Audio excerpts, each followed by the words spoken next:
Hello, everyone, and welcome to Trojan Stadium in Beloit, Kansas for the 20th annual 8-man All-Star Football Games.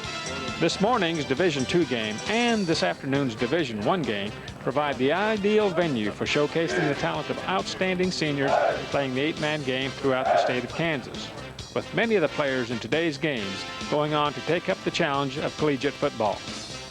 So at this time, let's meet the players, starting with the East All-Stars. Number 3 is Max Stevenson from Little River, 6 foot, 165 pounds, quarterback. Number 4 is Jacob Bohr from Sylvan Unified, 6 foot, 260 pounds, linebacker and defensive line. Adam Hamilton is number 5 from Madison, 5'9", 165 pounds, a defensive back. Sam Deckard is number 9 from Tescott, 5'8", 240 pounds, linebacker and defensive line. Number 10 is Michael Diskin from St. Paul, 6 foot, 180 pounds, quarterback and defensive back. Caleb Eflin is number 11 from White City, 5'11", 156 pounds, wide receiver and cornerback. Patrick Cherney is number 12 from Hillcrest North Central, 6'1", 165 pounds, linebacker, quarterback. Number 21 is Garrett Welch from Thayer, 5'6", 170 pounds, running back. Randy Engels, number 30 from White City, 5'10", 183 pounds, tailback and linebacker. Number 31 is Brian Shibby from St. Paul, 6'2", 185 pounds, linebacker and tight end.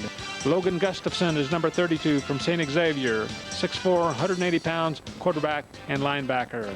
David Simon is number 42 from Argonia, 6'1", 185 pounds, running back and linebacker. 44 is Clayton Bradley from Waverly, 5'9", 185 pounds, linebacker. Number 52 is Andy Smits from Axtell, 5'10", 170 pounds, nose guard. Number 54 is Tyler Ammons from Lucas Luray, 6 foot, 195 pounds, linebacker. Number 55 is Kellen Hughes from South Haven, 6'2", 200 pounds, fullback, linebacker. Travis Rakestraw is number 58 from Chetopa, 5'9", 235 pounds, center, linebacker, and tackle. Number 65 is Derek Venata from Sylvan Unified, 5'9", 215 pounds, linebacker, defensive line. Number 72 is Adam Saley from Thayer, 6'6", 260 pounds, center. Number 81 is Jake Heinen from Axtell, 6'4", 185 pounds, tight end and defensive end. The head coach for the East squad is Doug Tuck from St. Paul. Assistants are David Hughes from South Haven and Bobby Race from White City. And now the West All-Stars. Number 2 is Michael Choate from Haviland, 6 foot, 185 pounds, quarterback. Number 6 is Brandon Gray from Pawnee Heights, 5'8", 170 pounds, tailback. Jordan Barrett is number 7 from Tri-Plains, 5'9", 160 pounds, quarterback and defensive back. Chad Gerber is number 8 from Ingalls, 6'2", 210 pounds, quarterback and defensive end.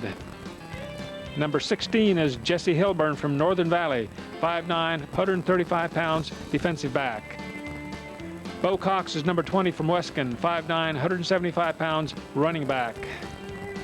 Heath Baird is number 21 from Brewster, 6'5", 170 pounds, wide receiver. 22 is Jesse Miller from Golden Plains, 6'1", 175 pounds, running back.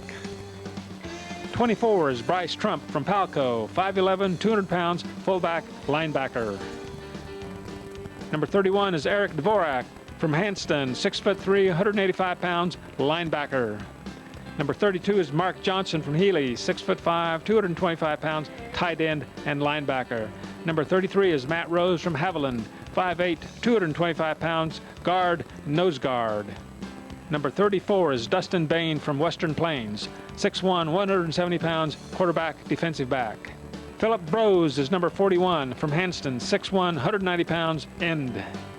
Dylan Dowell is number 44 from Fowler, 5'7", 180 pounds, tailback, defensive end. Number 45 is Brandon Hamill from Palco, 5'10", 230 pounds, guard, defensive line. Number 55 is Sage Sexton from Weskin, 6'4", 215 pounds, defensive end.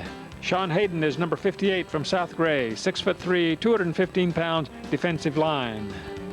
Garrett Kathman is number 84 from Ingalls, 6 foot, 190 pounds, defensive end and tight end. Thomas Ostmeyer is number 88 from Northern Valley, 6'1", 175 pounds, end and defensive back. The coaches for the West squad are Mark Cowles from Weskin, Assistants are Chuck Fessenden from Northern Valley and Grant Salmons from South Gray. Down on the field, the coin toss has been completed, and the East All-Stars wearing gold will kick off to the West All-Stars wearing green. And now for the play-by-play, let's go to John Swanson of KVSV Radio. You're in tune to the 8-man-2 Kansas All-Star Football game on KVSV, AM and FM in Beloit, Kansas. John Swanson, Jay Rao, and Don Melby has joined us in the booth. And Jay, as I watch these teams in practice and talk to the coaches, I think it's going to be the East size against the West speed. Now, they both have size. I think that's one thing as I looked over the rosters this year on all 4 squads. I don't remember that many really big kids, but as you mentioned, in 8-man, speed is the name of the game. Size doesn't matter if it can't catch those little kids, and so that to me is going to be there's a huge offensive line on that East squad that potentially could open up some massive holes, and how that plays out is going to be very much what determines the outcome of this ball game. Well, the West in their green uniforms will receive, and the East will kick off going left to right. Randy Engel of White City will kick off for the East, and back in a 2-safety formation are Jordan Barrett of Tri-Plains and Dustin Bain of Western Plains. So we have the Plains covered here. Got the Plains covered. Well, and kickoffs are always so fun to watch at 8-man because of that very much speed factor, and there's just not that many kids that can hit pursuit angles, so they're always capable of breaking it off right off the start. Here's Engel of White City. The kick will land at the 5, and number 34, that's Dustin Bain, will have it. He's up to the 15 and close to the 20-yard line, and that's where the West will set up shop. Yeah, that was just excellent coverage by the East squad, and that they got down there, they stayed in their pursuit lanes very well, and they just closed it off and even kept him from getting clear to the 20-yard line. That's just very, very good coverage. We're just getting underway. This is the 8-man-2 game from Trojan Stadium in Beloit, Kansas 8-man All-Star Football Games, the 20th annual Kansas 8-man All-Star Football Games. And we will have the 8-man 1 game after this. So 1st and 10 for the West as they move right to left. This is Chad Gerber of Ingalls. Back to pass. Floats one. He's got a man wide open at the 20. And brought down at the 15-yard line. Just a nice floater. And that was caught by number 20. Let's see. Was that Miller or Beard? One of the two. Okay, that was Heath Beard of Brewster. And Heath Beard is 6'5". Pretty good target out there. So he juggled the ball. It looked like he was going to drop it, but he was behind the coverage enough that the defense couldn't get a hand on the ball, and he eventually pulled it in. That was a nice 43-yard gain and gets the West in great position at the East 13-yard line. So Gerber to Baird on that completion. 1st and 10. Here's the handoff. Snuffed down in the backfield is Brandon Gray of Pawnee Heights. Good job by the East there to penetrate. One of the kids in on the tackle was number 3, Max Stevenson of Little River. Yeah, he did a great job of sealing that off and forcing the ball carrier to go deep, and took him back to the 20 from the 17. So a loss on the play, but just did an excellent job of snuffing it out. So 2nd down, and we'll call it 13 to go from the 15-yard line.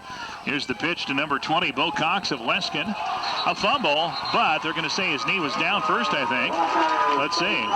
Yeah, the whistle sounded, so, but that was, again, just an excellent job by these. They are really pursuing to the ball well, getting one individual out to stop the play, and then great pursuit with 3 or 4 other individuals to see to it that he doesn't cut back. Boy, and they've got some speed back there in the backfield as Bo Cox of Weskin, and then also Brandon Gray of Pawnee Heights. I believe it was Gray that won the 200 meters down at State. One of those backs did. And here's the handoff on the left side. Not much doing there. That was Bo Cox of Weskin. East doing a good job penetrating there. Yeah, East gave up that initial pass, but boy, on these 3 run plays, they've just been all over them and have really given nothing. And we've got a 4th and 12, so East has done a very good job as they get close to their own goal line of stopping the West attack. Brian Scheibe of St. Paul in on that tackle. So 4th down and 12 from the 17. Back to pass is Schott. And incomplete in the end zone, so the East bent a little bit on that 143-yard completion, but they certainly didn't break, and the East will take over on downs. Well, that was a great defensive stand by the East squad, because the West, right off that very first play, grabbed some momentum right off the bat, and yet we're not able to continue it on into the end zone. So it'll be 1st and 10 for the East. And they'll take over at about their own 17-yard line, working left to right. The East squad, the gold squad, and the West squad, the green squad. It kind of looks like you're at a Notre Dame scrimmage. That's right. The quarterback will be number 10, Michael Diskin of St. Paul. Garrett Welch, one of the backs from Thayer. Straight ahead is the handoff. And not much of a gain there. That's David Simon of Argonia. Got about a 2-yard gain, 2nd down at about 8. Well, like the East coach said, some people will think he's crazy if he throws the ball more than 5 times because of that massive size up front. But it'll be interesting to see if those big blockers up front can move that West defensive line out of there. Well, big Jacob Bohr from Sylvan is there. Deckert from Teskett to his right. Oh, there's the pitch to the trailing back, and he got back to the line of scrimmage, and that was about it. That was number 21 there, Garrett Welch of Thayer, the ball carrier. And a good job by Eric Dvorak of Hanston.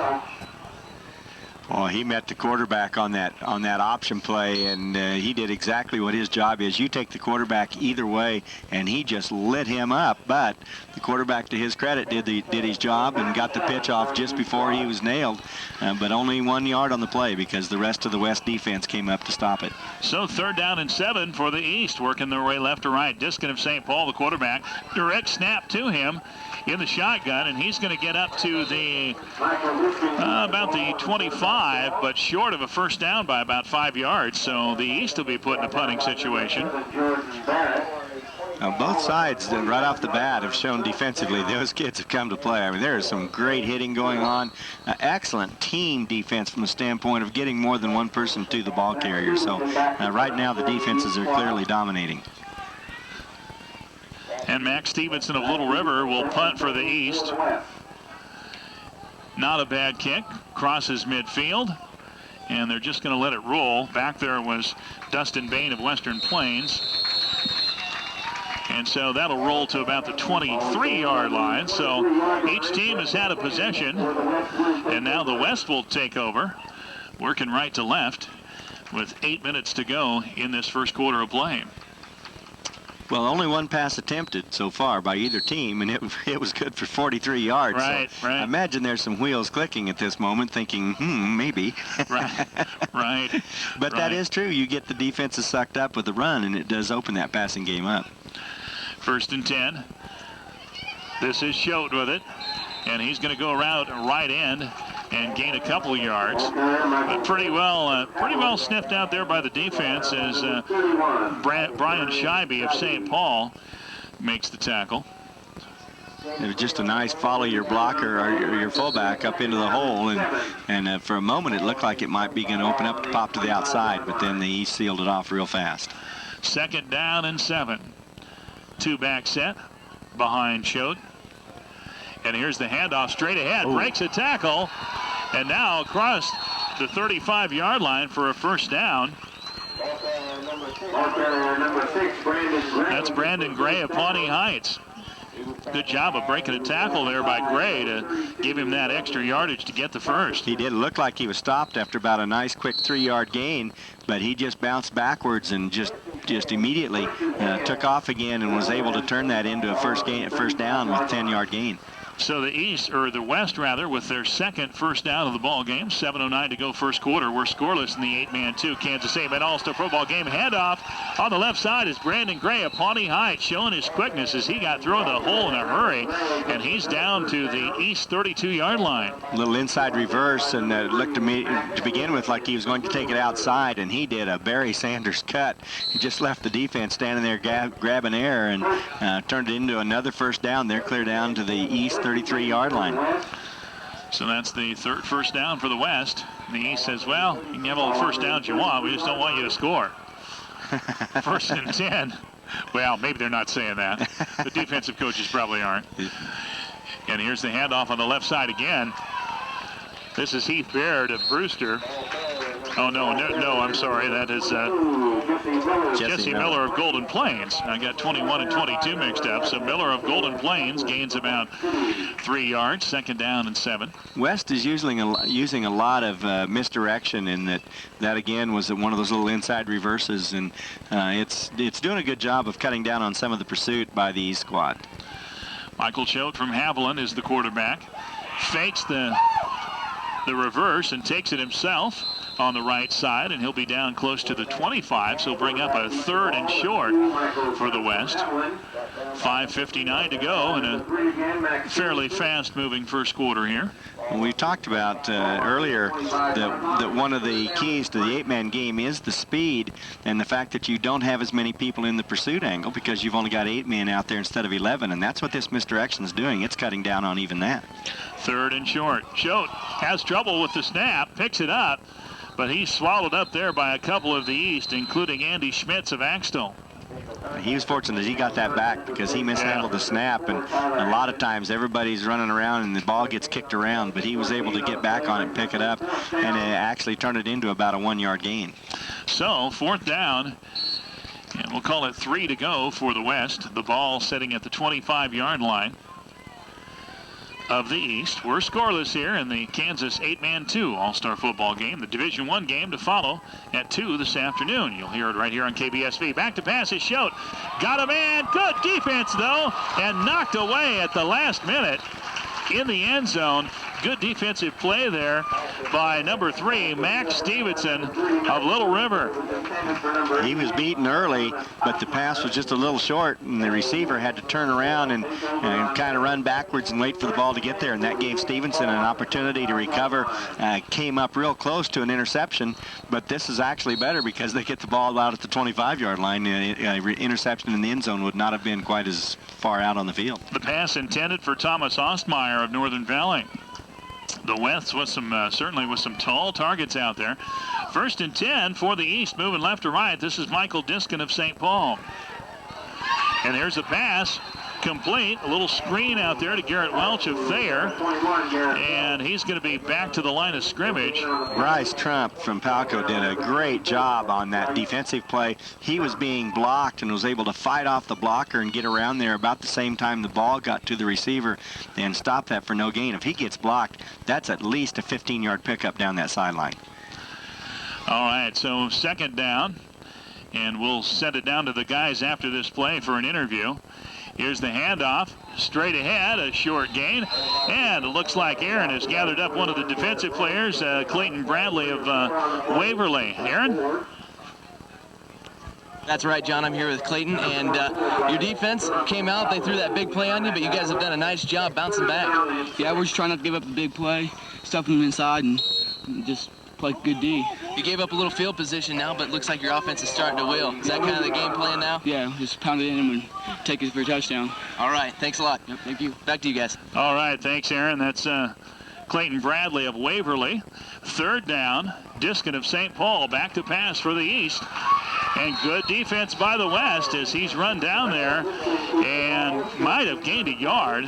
One of the players in on the tackle there was, looked like Garrett Kathman of Ingalls was in on that. He just plain tried to run him over. You don't see quarterbacks that look up defenders like he did. Right. But the defender's credit, he hung in there and came up with the stop for only a 1-yard gain. So 4th and 5, another punting situation. 3:19 to go in the first. We're scoreless. Kansas 8-man 2 All-Star football game. And here's the boot by Max Stevenson of Little River. And it's going to land at about the 23 of the West. So 2 offensive possessions for each squad, and no scoring yet. So we're scoreless in the first quarter, 3:06 to go.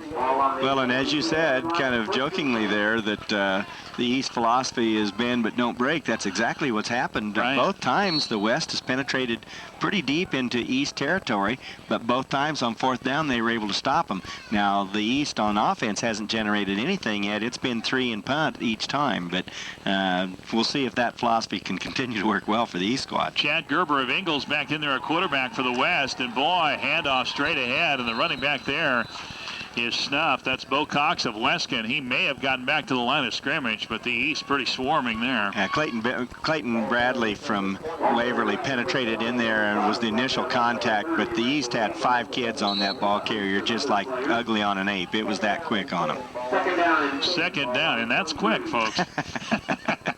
Second down in about 9.5. This is Gerber of Ingalls. Handoff, and a good gain up close to the 30-yard line.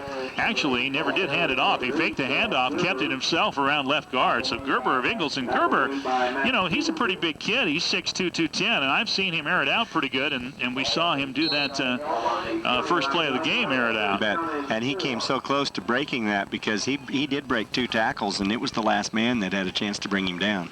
3rd down and 6 for the West, moving right to left.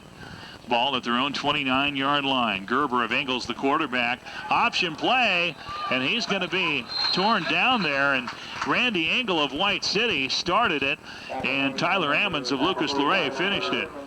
They were on him very quickly. Again, on the option, you don't want the offense to dictate what they're going to do. As a defense, you force what you would like to see them finish up with. If that means letting the quarterback run it or letting the running back, whatever. But you have to do your assignment and nail each person. So good defensive stand, 3 and out for the West this time. So back to punt for the West. 4th down and 3.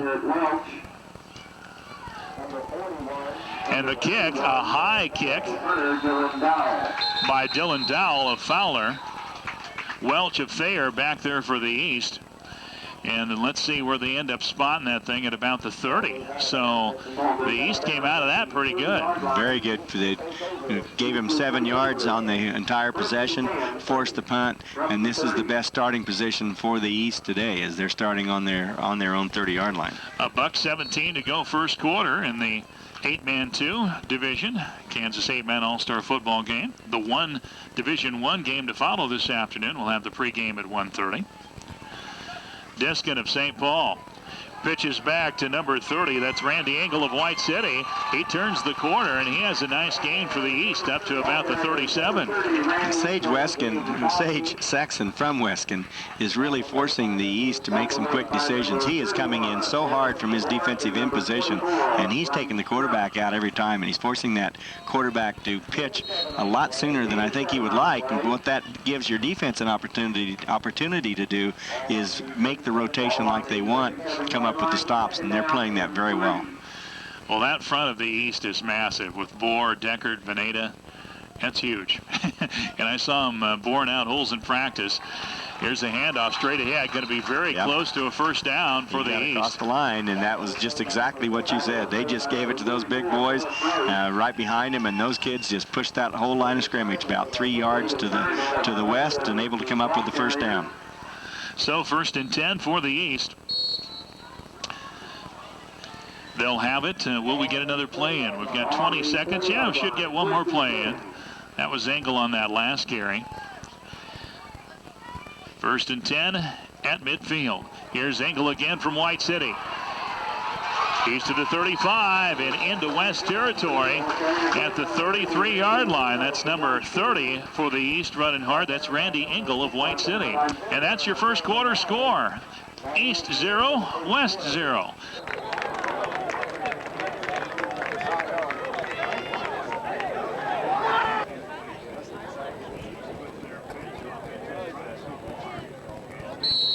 John Swanson, Jay Rao back at the 8-man All-Star Football Games, the 20th annual 8-man All-Star Football Games. This is the Division II game, and after a quarter, we're scoreless, the East and the West. Here's a one-back set, receivers to the left, and they'll hand it off to that one-back. That is number 42, David Simon of Argonia. Boy, he's 6'1", 185. He almost looks bigger than that, you know? He looks awfully solid, awfully solid. Because, you know, it's a good change-up with some of the other backs. Engel of White City, obviously one of their speed backs. But I think Argonia, Simon from Argonia is the power guy. And they pick up their second first down of the contest, and now they're getting deep into West territory down at the 27-yard line. 11:41 to go, second quarter. We're scoreless, West and East, Division II, 8-man All-Star football game. in Kansas. Diskin back to pass for the first time. Airs it out, wide got a open. man wide open if he stays in bounds, and overthrew him by just a little bit. There wasn't anybody within 10 yards of Garrett Welcheth there. Now, he was totally wide open, and then he was trying so hard to stay in bounds, but the pass was going out over the sideline, and he couldn't keep his feet in bounds and get contact with the football. But he was unbelievably wide open. And you feel for Michael Diskin, because you know if he had to do it over again, you know he probably makes that throw 9 out of 10 times. Yeah. But sometimes there is such a case as being too wide open. Too wide open, and he you could just tell, you could just hear the air get sucked out of from the west sideline, because they saw, he's wide open, that's a touchdown. Right. Then it was just a matter of whether the receiver would be able to corral it in bounds or not. Yeah. So a timeout on the field. The West squad so far has 81 yards of total offense, 38 yards rushing, 43 yards passing. The East didn't have hardly anything. They only had 13 yards prior to this last possession, but all of a sudden now they've got, they had at the end of the quarter 30 yards rushing. They've tacked on 5 more. Still no yards passing, but that last play shows that the pass is there. It's just a case of mixing it in and then hitting your receivers. Here's Diskin at St. Paul.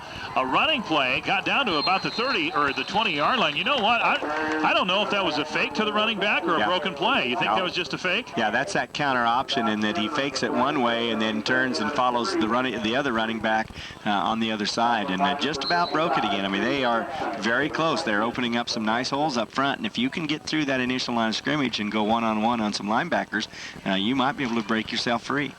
Third down. We'll call it 4 for the East.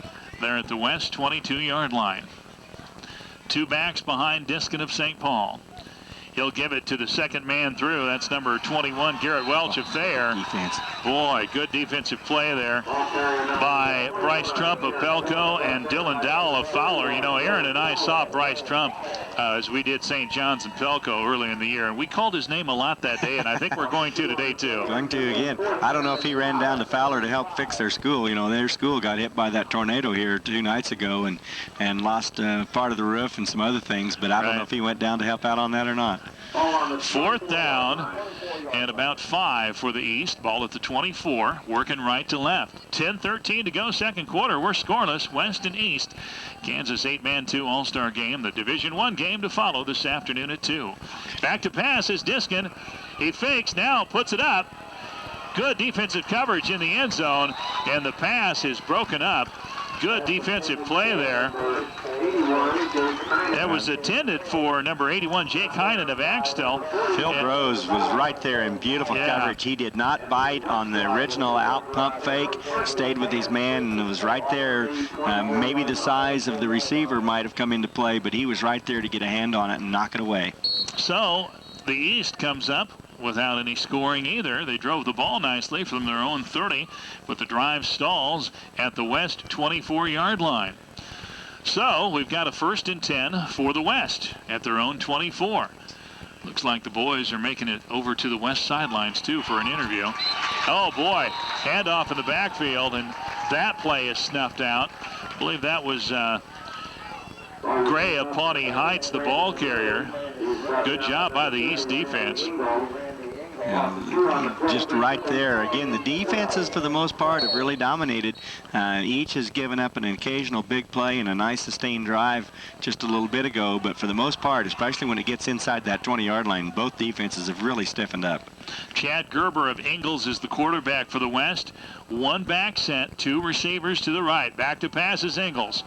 Fires it on the sideline, got a man, complete at the 33-yard line, and that is Eric Dvorak, or excuse me, that is Heath Baird of Brewster. And I told you, boy, that Heath Baird makes a good target, goes about 6'5". Did an excellent job with the pump, with the fake, in that he looked like he was going to drive and go downfield, and then did a nice little hook, and the ball got to him very quickly.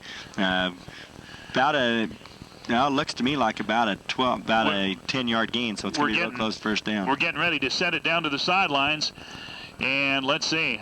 Well, let's go ahead and set it down now. Looks like Aaron is ready as he has number 41, Dylan Dowell of Fowler. Aaron? Actually, John, here with Philip Brose, correct? No, I'm at Alpha. Okay.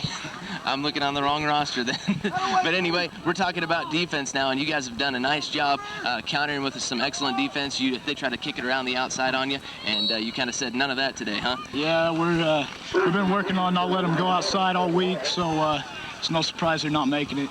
And you're out there on the outside, and they are trying to kick it outside, so it's kind of a fun position for you to go out there and hit some head-on. Right, yeah, we love contact here on the west side.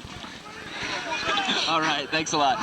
All right, here's the handoff on the left side of the West, and a first down for the West as the ball carrier was Brandon Gray of Pawnee Heights, and he's got a first down on the left side. Well, no, not quite. I thought he had a first down, and they're going to mark it at about the east 38-yard line. The 8-man field is a little narrower, and I know I'm same way. You're used to what would normally still be in play. They've called out of bounds, so he didn't quite make it, but he was really close again to springing that. Yeah, that was Dylan Dowell of Fowler. They had a change in the program where 41 and 44 got mixed around. And now here's another handoff. This is Bo Cox of Weskin, and he's going to have the first down this time, and he's going to be down to about the 32-yard line of the West. Bo Cox was named to the Slammet Journal 11-man all-area team, and for an 8-man player to be able to go to that level, that's just quite outstanding. And we've always got some 8-man people that also move into the Shrine Bowl as well. So the quality of play is just, there's great kids out on that field. First and 10 for the West, moving left to right. Ingalls, Gerber is the quarterback from Ingalls, Chad Gerber. Man goes in motion. That's Gray at Pawnee Heights. Gerber will take it himself. He's to the 30 and brought down at about the 27-yard line. In on the tackle there for the East, Logan Gustafson of St. Xavier. See, Gustafson did a great job. He was being blocked the entire time, and twice the ball carrier tried to make cuts to set the block up even better, and he just would not be blocked out of the play. And the quarterback tried to stiff arm him, but he still was able to bring him down. And while it was a 5-yard gain, just good defensive effort on his part. So second down and 6. Ball at the 27-yard line of the West, working left to right. So once again, one of those drives where one team is penetrating a little bit, and we'll see what happens. So far, the defense is held. Gerber, pitch back to number 20, Bo Cox of Weskin, and he's going to be close to a first down. He needed to get to about the 22. I may have to measure again. It's awfully close. 8:11 to go here in this second quarter of play. We're scoreless, West in the East, and we do have a timeout for a measurement. We keep doing this, we're going to have to bring oxygen for Jim Gates, one of those chain guys.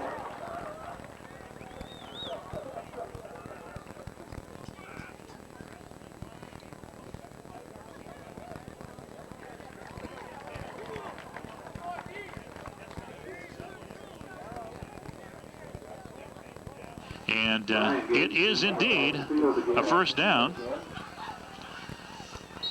Take this brief opportunity to compliment the Beloit grounds crew, the staff, USD 273, and Stacy Palmer and others. This field just looks absolutely in perfect condition. It's got a great slope on it for drainage, doesn't it? Yes, it does.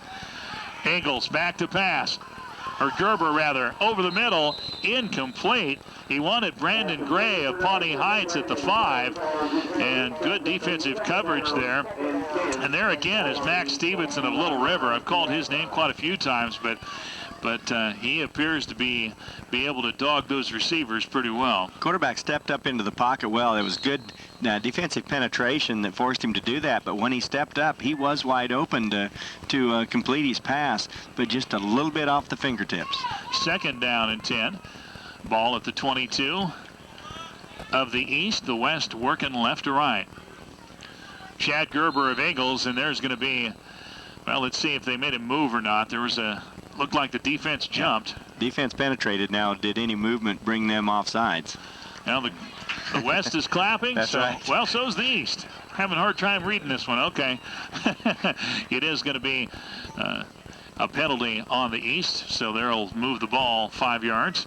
So that means that the West will have second down and 5 from about the 17. and it shows the character of the two clubs. That's the first penalty of the ball game. Right. And that's just indeed goes back to these are quality all-star players. They just don't make very many mental mistakes. That's why they're here.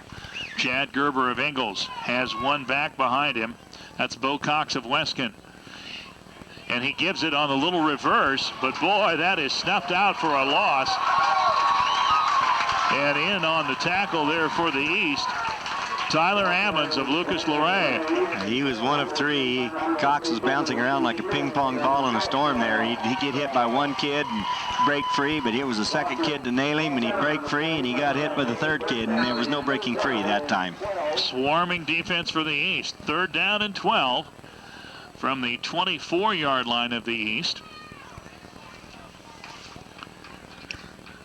7:15 to go in this second quarter. At halftime, we'll talk to camp coordinator Lindy Lindblad, as we do each year. Back to pass is Gerber. Got a man over the middle, close to a first down.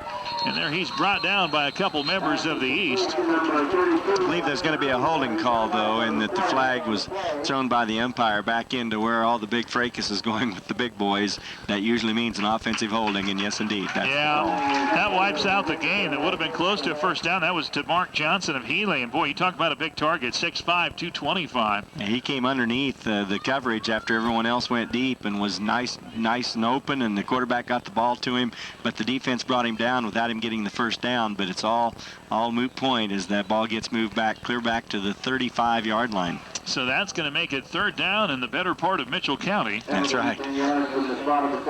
Looks like about 3rd and 23. PA announcer Ron Morosa says 22. We'll go with that. That sounds No, you better. were correct. It was 23.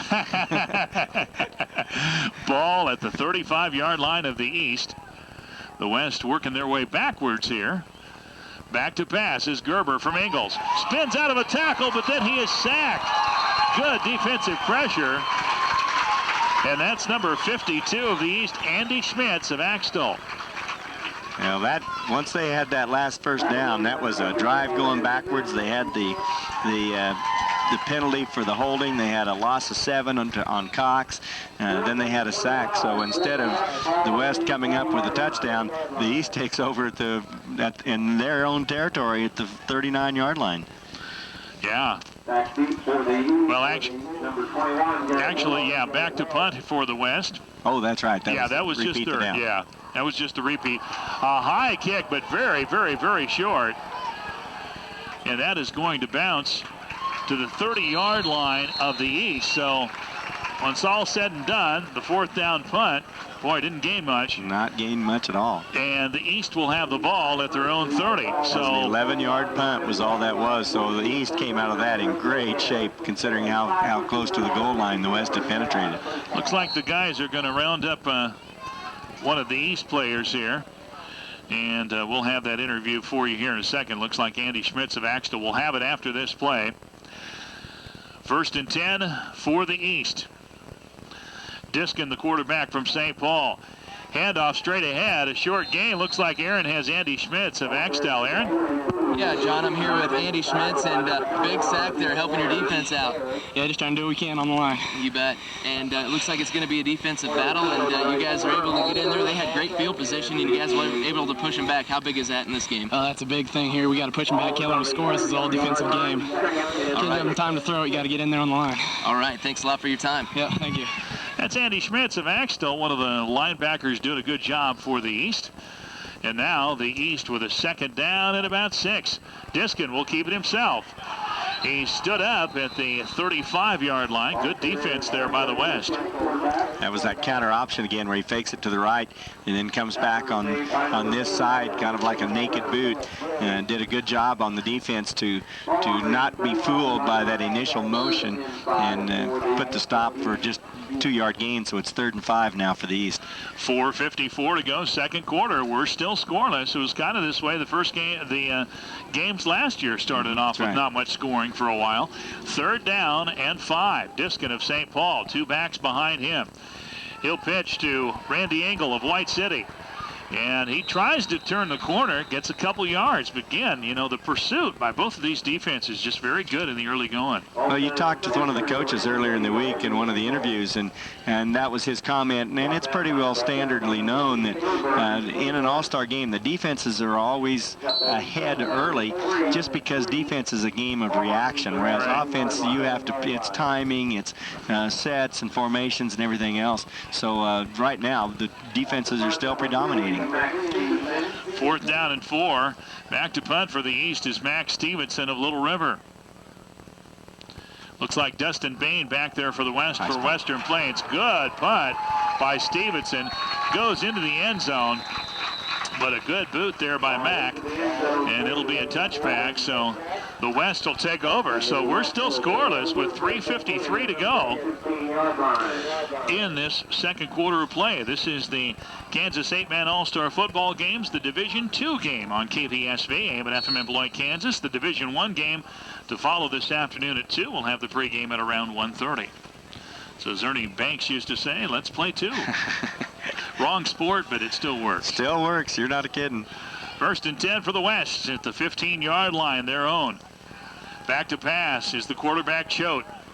He airs it out. Got a man. Picked off. No, dropped. And there was Max Stevenson of Little River as he got both hands on it, but lost it as he fell to the ground. As Choate wanted, I believe that was Brandon Gray of Pawnee Heights, the long pass at about midfield. Good coverage by the East, and that they had 2 players there, and as you've said, almost every pass play, Stevenson was one of them, almost came up with it. It was a nice pass. It was pretty much in stride, maybe just a little under the receiver, but Stevenson would have been all over it no matter where it was. So 2nd down and 10 for the West. 2 receivers to the right. And here's the handoff. Boy, snuffed out in the backfield. Looked like Tyler Ammons was there, so was Clayton Bradley of Waverly. And both of them were right there. That play was going nowhere right off the start, and that there was great penetration by the defensive line, and both those players were there to see to it. It was a loss on the play. 3:26 to go in the quarter. Now, if you're the East, you're thinking, boy, if you can stop them on this 3rd and 13, they have to punt deep in their territory and get it back one more time in good position. Well, and the West punters haven't shown to be real skilled. Choate, little screen pass. It's complete to the 15, 20, 25. He's out in the open. This is Bo Cox of Weskin. He's going to take it all the way. 10, 5, touchdown. Bo Cox of Weskin. Let's see, what, about 60? No, about 70 from the 12. Yeah, about 68 yards. About 68-yard pass play from Choate to Bo Cox of Weskin. Great job on the initial fake, and that sold the screen, and when he caught it, he had 3 blockers. They were able to all get contact with defensive players, and Cox showed his merit right there, and then he made 2 nice little dipsy moves to set up the blocks, and once he got around that 3rd defender, it was wide open all the way to the goal line. Whoa! And in the backfield. What a play.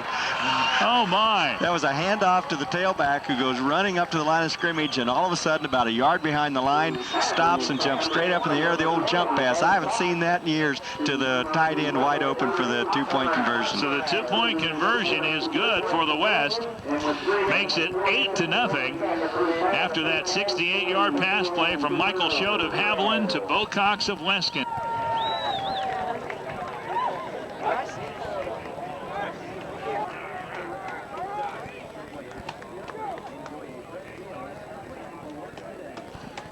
All right, John and Jay back at the 8-man 2 All-Star game.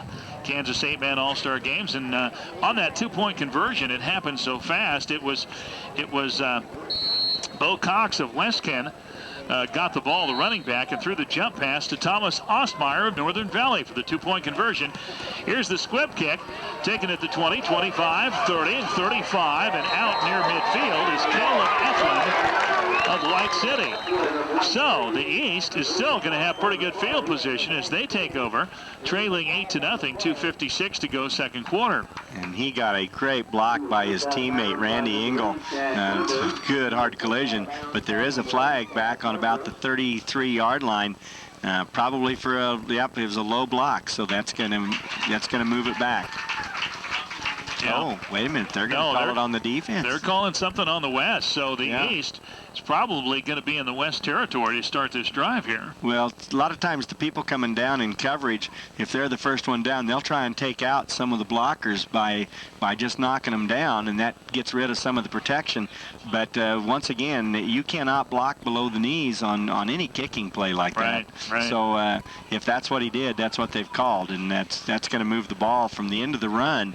That's going to move the ball clear down deep into West territory, down to about the 26-yard line, 27-yard line. Oh, my. So what a start here for the East. I mean, you get down 8-0 on the pass play, but now you're put in a good position to try to get even. Yeah, they're 4-down territory right now. Michael Diskin of St. Paul, the quarterback, 2 backs behind him. He's back to pass. Airs it out. He's got a man. Oh, diving catch in the end zone just off his fingertips. Incomplete. That's Jake Heinen of Axtell. And boy, some tall, lanky receivers in this ball game as Heinen goes 6'4", 185. Good size. He stretched out every single bit of that and then some. Totally prone to the ground. Ball was just off the end of his fingertips. He probably caught the back end from the stripe and just couldn't quite bring it on in, but a great effort on his part to try and turn that into 6 points. 2nd down and 10. 2:49 to go in the first half. West leading the East 8-0, but East on the move. Diskin passes. Got a man! Touchdown. Is it in the end zone? Yes, touchdown. And guess what? That's Jake Heinen of Axtell. So they said, hey, we'll do it again. And same thing, he actually had a teammate there. Either one of them could have caught it. They were both behind the defense, but he was able to come up with it. Looked like he wasn't going to make it into the end zone before he came to the ground, and he just made one last dive and was able to cross the plane and get the touchdown for the East. So Michael Diskin hits Jake Heinen of Axtell. And just the play before that just missed. Well, this time they connected. So it's 8-6. So both teams find a little offense in the late going of the first half. The East will go for 2 now. Here's Diskin. Will pitch it to the back behind him. He's in there for the 2-point conversion. And that's Garrett Welch up there. So we're tied at 8. Nice, just a little option and waited till the defense took him and then pitched it out there. And he took it on in for the score. So Welch did a nice job of taking the pitch and then just getting to the corner of the end zone. Our score with 2:42 to go in this second quarter of play is West 8, East 8.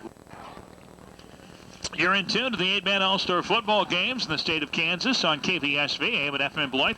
This is the 8-man 2 game, and we've got a good one going. We're tied at 8 with 2:42 to go in this first half, and all the scoring here in the last few minutes, Jay. Well, they were tried so hard for quite a while to pound it out and weren't successful, and so both of them have gone to the air route and converted into some points.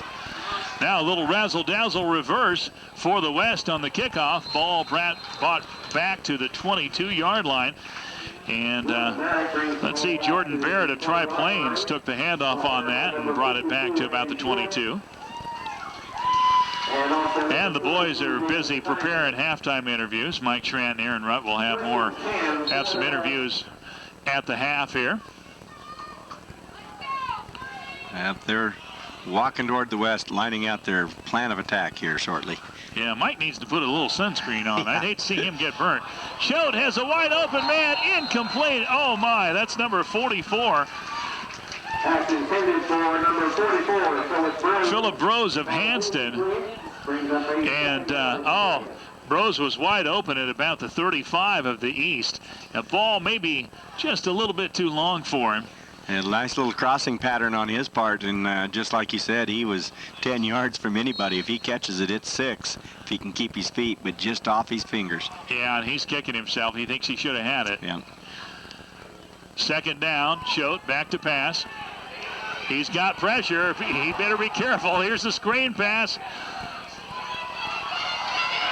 To the 10, actually to about the 8-yard line. is Brandon Gray of Pawnee Heights. So it's going to be a pretty good-sized loss on the play for the West. And that was intended to be a screen pass to the right, and the East did a great job of snuffing it out. They got burned on that play just a little bit ago, and they were not about to get burned. To the quarterback's credit, that very easily could have been a sack on about the 2, and he's able to spin away from it, then threw the pass back out to the right, and then was able to at least pick up some yardage. Some big-time pressure there by Logan Gustafson of St. Xavier. He did not sack Diskin, or excuse me, he did not sack the quarterback Choate, but he certainly made him alter what he was going to do. It took it clear back to about the 8 or 9 yard line, looks like about the 9, so it's going to bring up a third and an awful long yardage situation, and the East quickly called timeout because if they can stop this play, they have an opportunity to get the ball in good position for one last little push for another score here before half.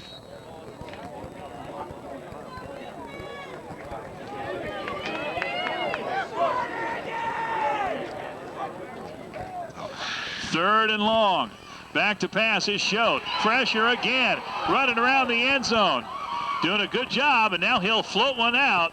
A little bit long at the 35 as he had a receiver out there, Thomas Ostmeyer of Northern Valley. But Choate really did a pretty good job of not getting sacked there. He had to find the receiver just on the same pattern as a little bit ago. Rose from Hanston was wide open on the other side, but at that point he was scrambling for his life to keep from getting a safety, and he just found a kid on his part of the field. That's where he threw the ball. But so 4th down for the West, and 1:58 to go in the half. So the West going to have to punt it out of there. And looked like Dylan Dowell back to punt, and now a timeout. Back at the 8-man 2 Kansas football all-star game here on KVSV, AM and FM Beloit. 8-man Division I game to follow this afternoon. We'll have that for you at 1:30 this afternoon. Here it's 8-8 West and the East. Back to punt is Dylan Dowell. A high punt. Bounces to the 25, takes an east bounce. And now it's going to be down. Let's see. Depends on which player ended up touching it there. A couple of players around about the 24. So, boy, the East is going to have a great chance here with 1:50 to go. Well, and that was first touched by the West on the 21. So that's where the ball is going to be set up. There it is, yeah. Great field position and still quite a bit of time at 1:50. And they're in great position to try and pick up some more points here just prior to halftime. Well, and the East has already shown that they can throw the ball. They can throw it, and they can get kids open. Got a 27-yard touchdown pass from Diskin to Heinen. And now Diskin of St. Paul doesn't like what he sees, so he's going to call a timeout.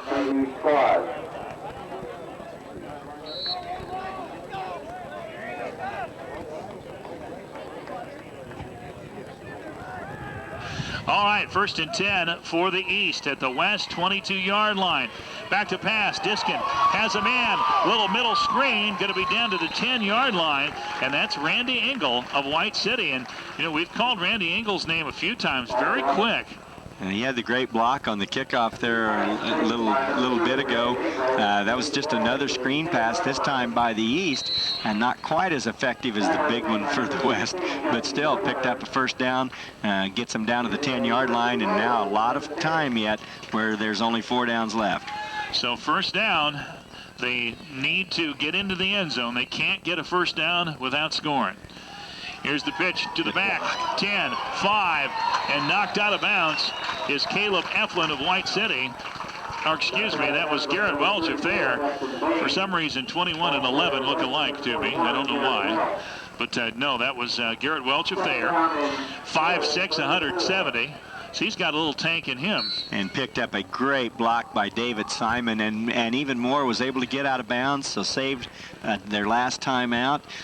Still a lot of time on the clock at 1:22, and they're down to about the 4-yard line. So just a nice move overall by the East on the offense. East and the West tied at 8. We'll see if they don't give to the big back David Simon of Argonia here. He's in the backfield. And no, Gerber will take it himself. And he did. He scored. Or rather, Diskin. Diskin will take it himself. That's Michael Diskin of St. Paul, and he's in there for the touchdown. So Michael Diskin has thrown for one and run for one. And that touchdown totally set up by the defense when they took the West clear back to the 8-yard line, forced the punt, which again, the West has had trouble with their punting game. They're not getting much distance, and even worse, they're getting bad bounces. When the ball hits, it's coming back their direction. So in the second time now, East has converted great field position into a touchdown here late in the first half. So Michael Diskin runs for one and throws for one. That running play from 4 yards out. So Diskin of St. Paul with 2 touchdowns, and now they'll go for 2. Back to pass is Diskin. He can run for it if he wants to. Puts it in the end zone, and it's good for the 2-point conversion. And that's Jake Heinen of Axtell. And I think slowly Jake Heinen at Axtell is becoming his favorite receiver. And he likes the patterns he runs, and he's a nice big target at 6'4", and he just floated that out to him. Heinen catches it for the 2-point conversion and the 16-8 lead.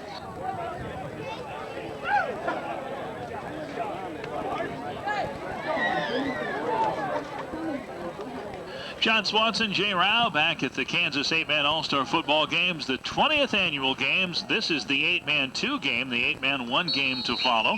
1:17 to go in the first half. East leading the West now, 16-8. So the East definitely took advantage of that good field position. Yeah, West wants a big run back here, so they have an opportunity to score as well. Here's the kickoff by Engel of White City.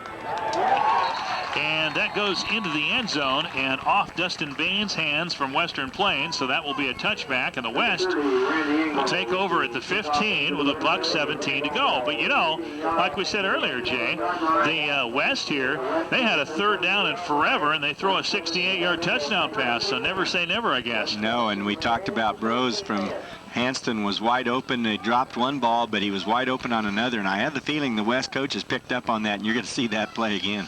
2 receivers to the right, 1 back behind Chad Gerber. And here's the pass, and he's got a man on the sideline, so that'll stop the clock. That's number 21, Heath Baird of Brewster.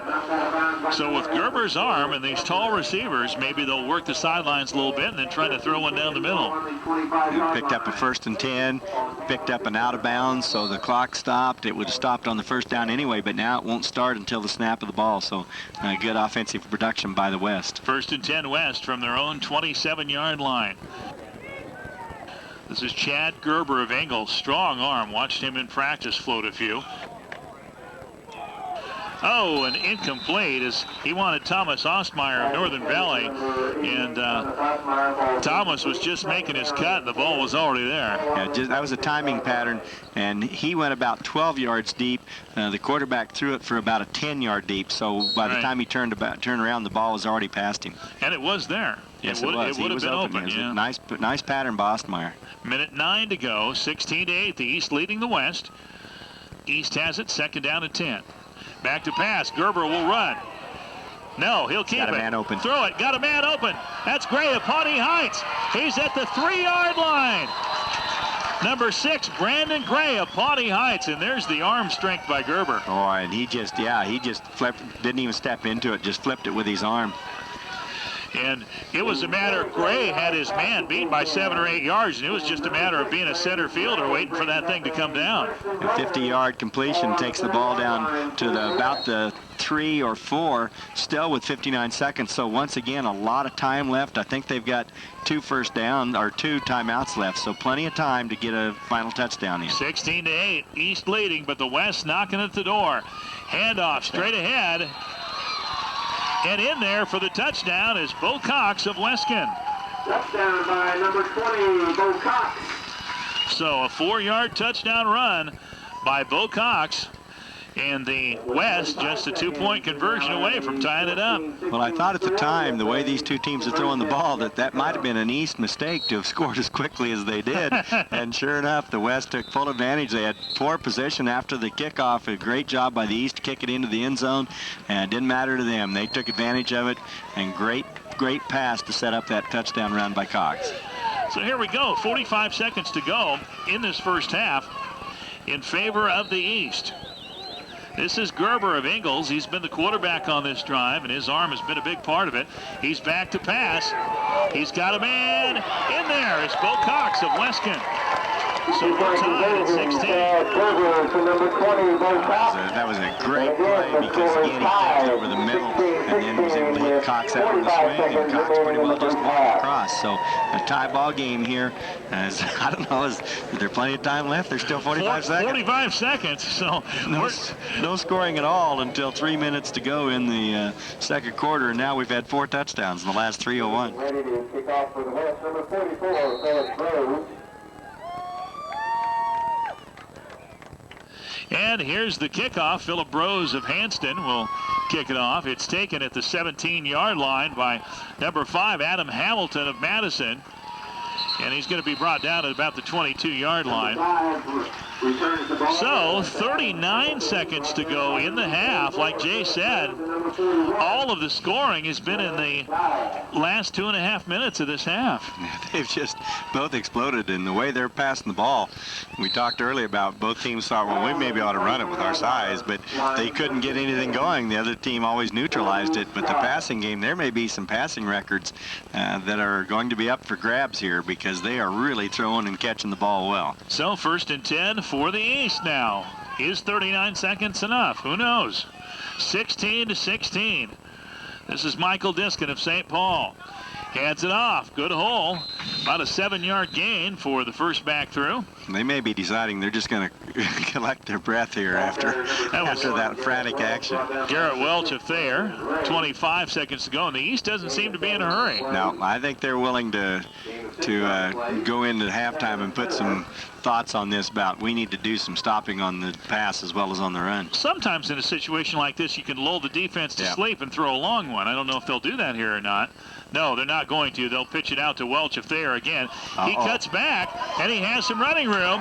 He's at the 30, 35, 40, and knocked out of bounds at the 33 as time runs out.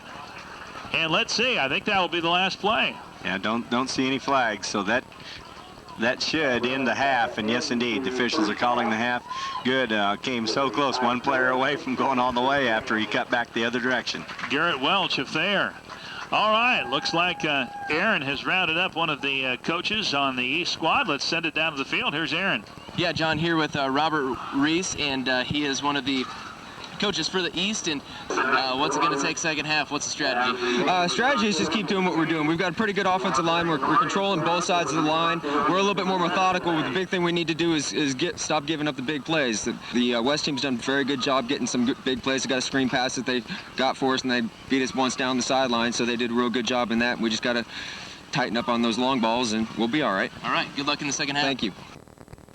And we'll send it back down to Aaron. It looks like he has Coach Chuck Fessenden of Northern Valley. Aaron? I am chatting now with Chuck Fessenden, and same kind of deal for you guys. The first quarter was all defense, and now the offense is starting to fire up. But unfortunately for you guys, the East offense is fired up as well. So what's it going to take for you guys in the second half? Yeah, the East offense playing big. They got behind us a couple times, on passes and stuff. I think we've done a respectable job against the run, but they got a couple big ends, and we've got kind of shorter defensive backs. We let them behind us a little bit. Hopefully we can get that straightened out. Offensively, we're trying. They're running a little bit different defense than we thought. We're trying to get their monster out of the middle of the field with our twins, but then they left him back and moved him back over on our left side. So we're trying to get them loosened up a little bit with some throwing. So we think we're going to have to throw quite a bit probably. So hopefully we can come up with some big plays here in the second half. We've got some pretty good, fast athletes that are going to be able to make those plays, I think. All right, thanks a lot, Coach. Good luck. So the East and the West, we're going to get going in the second half here, tied at 16.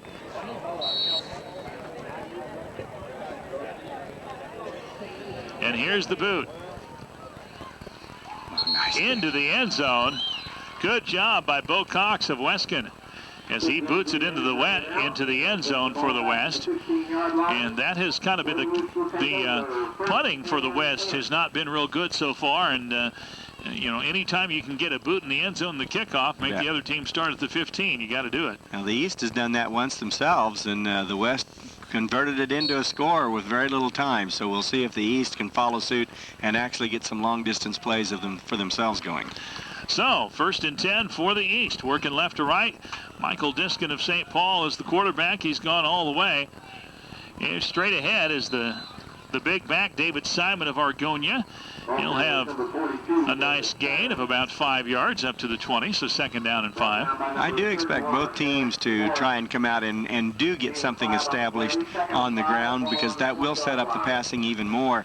But I think both of them are going to wind up being very productive in the passing game.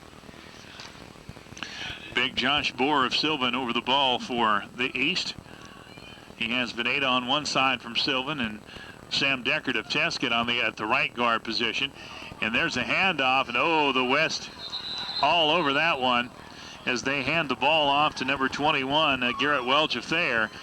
Good job defensively there for the West. Now, Sage Sexton, we talked about him in that first half, how he was really causing some problems from his defensive end spot, and same thing there. They were trying to block him, and he was just having no part of that whatsoever.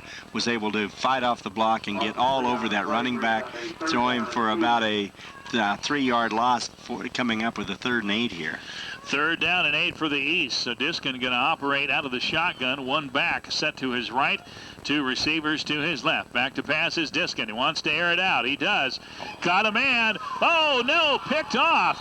Good defensive play there by number 7, Jordan Barrett of Tri-Plains, as he looked like Welch of Thayer was open for a split second. But boy, good coverage there by Barrett as he snuck up, got the ball, and the West will have it at the 36 of the East. He was in zone coverage that time and was just laying back behind the receiver and looked like the receiver was wide open, and then he just came up right in front of him and picked it off. So the West in good field position here. 1st and 10 for the West at the 36 of the East. The handoff to Gray of Pawnee Heights. He's got some running room on the left side. He's down to the 20 and knocked out of bounds. Brandon Gray of Pawnee Heights, 5'8", 170-pounder. Good speed to the outside. Took it from the 36-yard line clear down to about the 18, but there's going to be a penalty. May have been a low block coming back in from the outside. Yeah, looks like it. They are pushing it back, so instead of a 1st down, still goes for about a 1-yard gain, but now it's 1st and 9. The penalty occurred somewhere about the 25-yard line, so it'll take it back to the 35, but negates a good play, sets up a 1st and 9 instead. So the ball at the 35 of the East instead of about the 18. Gerber of Ingalls back to pass. No, he'll run around the right side. He's got some room, and he's inside the 30, down at about the 28-yard line. Been impressed with Gerber's ability to throw the ball and run. He's a big, strong kid, goes over 200 pounds. Well, and as you said on that one pass, he didn't even have an opportunity to step into it. Still flipped it 35 yards. I've also been impressed the way he follows these blockers. He had his hand on the back of the blocker in front of him and was able to dictate where he wanted him to go and turned it into a nice gain. So it's only a 2nd and 2 now. Picked up 7. 10 minutes to go in the second half. 16-16. West and the East tied in the 8-man 2 All-Star game. Gerber hands off straight ahead for a 1st down is number 22. That's Jesse Miller of Golden Plains. Just a good, quick hitter, and was able to get deep into the and past the linebackers almost immediately, and then made a nice cut and very, very close to breaking that all the way. Finally brought down, but a nice 10-yard gain. So 1st and 10, and now some serious penetration, and they're down to this 18-yard line. 1st and 10 for the West. We're tied at 16. 9:40 to go in the 3rd quarter. Gerber hands off to Brandon Gray on the left side, cuts back inside the 10, and knocked out at about the 8-yard line by Clayton Bradley of Waverly. They're really running the ball well here in this offensive possession. Again, we talked about that a little bit ago, that we'd see if the teams came out and tried to reassert that run just a little bit, and been very successful at it. Not counting the penalty, they've already got about 40 yards worth of rushing in this penetration. 2nd down and 2. Ball at about the 9. They need to get past the 7 for the 1st down. Handoff straight ahead, and not much. That's Bo Cox of Weskin. Didn't need a whole lot, but I don't think he got a 1st down. It's going to be a little closer, though. Officials may, I can't tell if they're going to, I believe they're going to measure it. Looks to be just a wee bit short, but it's close enough, especially down in this situation, because it's a case, is it first and goal from the 8, or might it be first and goal from even closer if they pick up yards on this next play? This reminds me of the time Lindy Lindblad said he was reffing, and it was so close between the ball and the stick that he slid a credit card in between there. Yeah. You know, this is awfully close to that this time as well. It's less than 2 inches. But I don't know if he got any money back on his purchase when he did that. So. And it's going to be 3rd and inches. And did he even get his credit card back? Well, I don't know. Maybe he's the one paying for dinner after. I don't know. I'd be careful throwing that thing around this much, I tell you that. So 3rd and short for the West. Ball at about the 8-yard line. Gerber will pitch to Bo Cox of Weston. He has running room. He has the first down. He's going to be inside the 5. So the West getting closer and closer here. After the interception at midfield, they're driving the ball down inside the East 5. Took her down to just about the 3-yard line, looks like. So we just mentioned how sometimes that's a good situation for you to be able to pick up the first down before the first and goal, and now instead of first and goal at the 8, it's first and goal at the 3. That's a big difference. This is Gerber of Ingalls. He'll run it himself. And he's in there. In there for the touchdown. Chad Gerber of Ingalls will put the West up 22-16. And that's the first sustained drive by either team. The East didn't have long enough opportunities for their touchdowns, and that they came, as we said, very close to the West goal. But that time, that was just a nice, steady opportunity for the West that they've converted into a long drive and the touchdown. So the score now at 22-16. So the West gets the lead back. They scored the first touchdown of the game. Saw the East go ahead of them, and then they tied it up towards the end of the half. Gerber back to pass. Floats one up, that for Cox. Incomplete. Close to the far pylon in the right corner of the end zone. And Gerber had to put a little bit of air underneath that one to try to float it up for Cox. It was covered, but just a little bit too strong. So the point after no good, 22-16. So that's a missed extra point. We'll see if that comes back to haunt them later in the contest. We're on the sideline of the East, and the far side has a good crowd, too, watching the West. And the Farmers can't be in the field, so they might as well go to a football game. There you go. And there's the boot by Bo Cox of Weston, his second kickoff and his second one into the end zone. And they've decided that they're just going to let Bo take care of that for him. That's his second one deep into the end zone. It's not even a case of barely getting across. That puppy's hitting on the fly about 7-8 yards deep. 8:07 to go. In the third quarter, it's a good ball game. West leading the East 22-16. So now let's see if the East can return the favor here. They'll start out off at the 15-yard line, working left to right.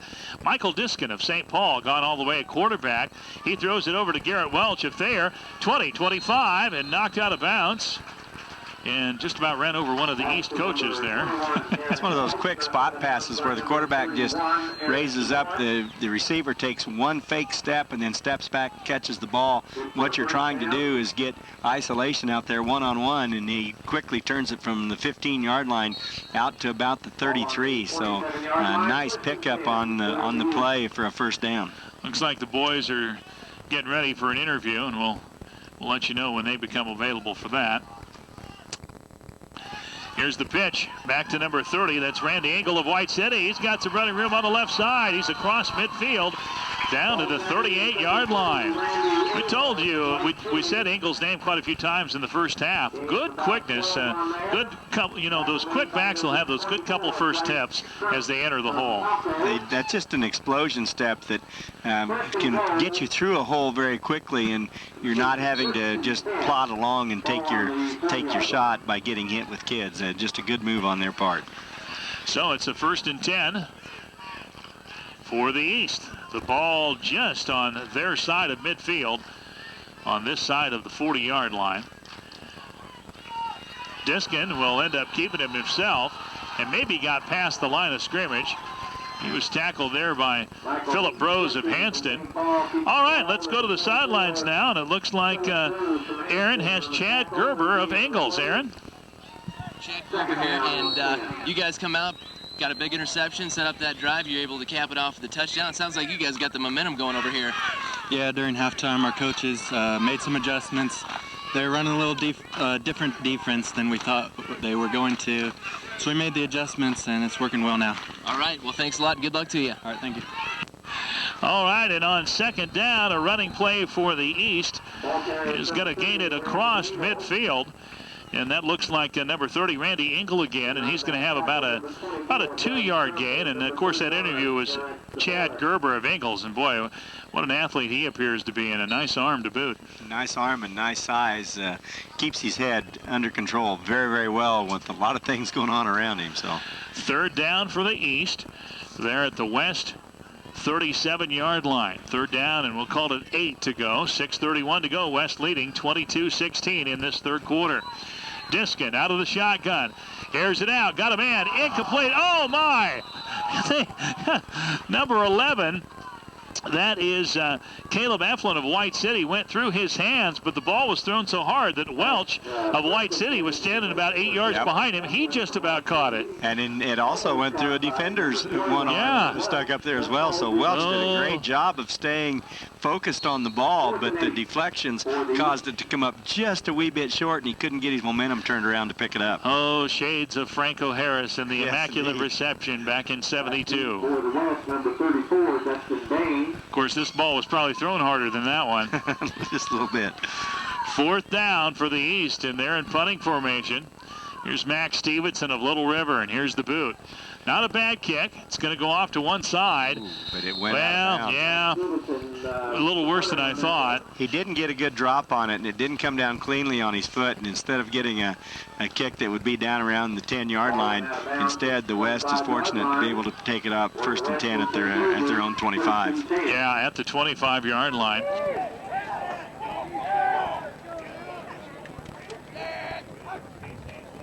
Now here's a handoff. This is Cox of Weskin. No, it's Gray of Pawnee Heights. And Gray will take it down inside the 30. That's Brandon Gray of Pawnee Heights in there. And he's going to run it down to about the 26-yard line. So quick hitter on the left side. Boy, he's got some quickness too. Looked like he was going to get stopped early, and he just, as you talked about a little bit ago, a burst of speed, just ran right away from the defenders, and it was the last man. It was very, very close to being about a 55-yard touchdown. So that'll bring up 1st and 10 for the West. Handoff again. There's Bo Cox of Weskin. See, most of the time I'm going to be right when I say Cox, because they give him the ball an awful lot. And he's going to have a short gain and actually bring up about a 2nd down and a 5. So pretty good gain on 1st down when it's all said and done. Ball at the 21-yard line of the East. 5:44 to go in the third. The West leading 22-16. They'd like to get up by 2 scores here. This is Schode of Haviland. Running the option, keeps it himself. Good tackle there by that was Max Stevenson of Little River. I was going to say one of the backers. No, it wasn't. The corner came up and got him. Now, the East defensive line did a good job of stuffing the blockers back into the runner. He really was having a hard time getting going, and by the time he did get out in the clear just a little bit, the corner was able to come up and make the stick. 3rd down and a long 2 to go for the West. Handoff straight ahead, and looks like it should be a 1st down. That was number 22 for the West. That's Jesse Miller of Golden Plains. Golden Plains is out there around Rexford and Selden. That's the unified school district that makes up that particular school. So 4:58 to go in this third quarter of play. The West with a 6-point lead, 22-16 in this Kansas 8-man 2 All-Star game. They're on the move at the 15 of the East. And there's Gray again of Pawnee Heights. Good quickness to the outside, and he runs it around left guard. And let's see where he went out of bounds at about the 8-yard line. We talked just a little bit ago about about Gray's quickness. Because of that quickness, you don't really get a good shot at him. There was 3 different people that hit him, but in each case, it was just a glancing blow, and it just knocked him a little further to the outside. When he hits the ground again, he's already turning it back upfield again. So he really has some serious quickness that's causing the defense some problems. Turns the corner awfully fast. Yes, he does. All right, this is a second down and about 4. Handoff on the left side, and there's Miller from Golden Plains. Jesse Miller got it very close. It's going to be down to about the 1. So now the West in point-blank range here. Ball on the 1-yard line. Ball at the 1. West leading 22-16, and they'd like to get up 2 scores here. And for the second straight possession, a long, sustained drive, just entirely by the run. They have really used the run to their benefit in this half. That's Michael Schott of Haviland, and he's in there for the touchdown. So the West will take the 2-score lead with 4:23 to go here in the third. Michael Schott will take it in from 3 yards out, or actually about 2 yards out, to make it 28-16 in favor of the West. And the West missed their last extra point. They'd like to get this one. Both of these were 7-play drives. The previous one was from 44 yards. This one was from 55 yards out, so just nice drives by the West. Schott to Bo Cox, and Cox will run it in for the 2-point conversion. And the 2-point conversion by number 20. That makes it 30-16 in favor of the West. Again, the score, the West 30, the East 16, 4:23 to go in 2 All-Star game. Trojan Stadium in Beloit, Kansas. Now, tell you what, Jay, you know, with 2.5 minutes to go in the first half, and we're still scoreless, but now 46 points on the board. It's got more of an 8-man flavor to it. Well, and here that was an all-running drive, 55 yards, and it only took 1 minute and 54 seconds because they used the first downs well. They got out of bounds on a couple plays, and just typical 8-man scoring. And Bo Cox just buried another one into the end zone. Boy, that is invaluable. Yes, it is. When you've got a kicker that can put a touchback after touchback in the end zone, you know, and they always have to start at the 15, that can be a little bit of a downer. Well, especially since the East has not shown all day long that they can sustain a drive. Again, we talked about in that first half, they had 2 touchdowns, but they both came from great field position, one from a penalty, one from a punt. So they haven't shown that they can go on a long, sustained drive like the West has done. Michael Diskin from St. Paul, the quarterback, back to pass. Setting up a screen, he chases, gets a chase, but gets away from a defender, airs it out on the sideline, incomplete. Pretty good coverage there. He wanted he wanted Brian Scheibe of St. Paul, but the ball falls incomplete. Pretty good coverage there by the West that time. And good scramble by the quarterback, had to rotate around, still had people in his face, and the West had 3 kids in coverage near where the ball was. Originally, the receiver was open, but it was such a long pass, and by the time the ball got there, why, they were knocking it down. Diskin has been very mobile all day and has avoided sacks. Here's the pitch to Randy Engel of White City. Has some running room on the left side, and he's going to be knocked out close to the first down marker. Needed to get to the 25, and he's going to be knocked out somewhere around the 23. Bring up a 3rd and 2, so a good get back down, if you will, because they got back 8 yards. And by a run, they really need to be able to put some time on the clock here a little bit, because the West has been scoring so quickly, and the East has gone pretty much 3 and out, so they need to give their defense a little bit of a rest here by running some plays. One back set, Randy Engel split out to the right.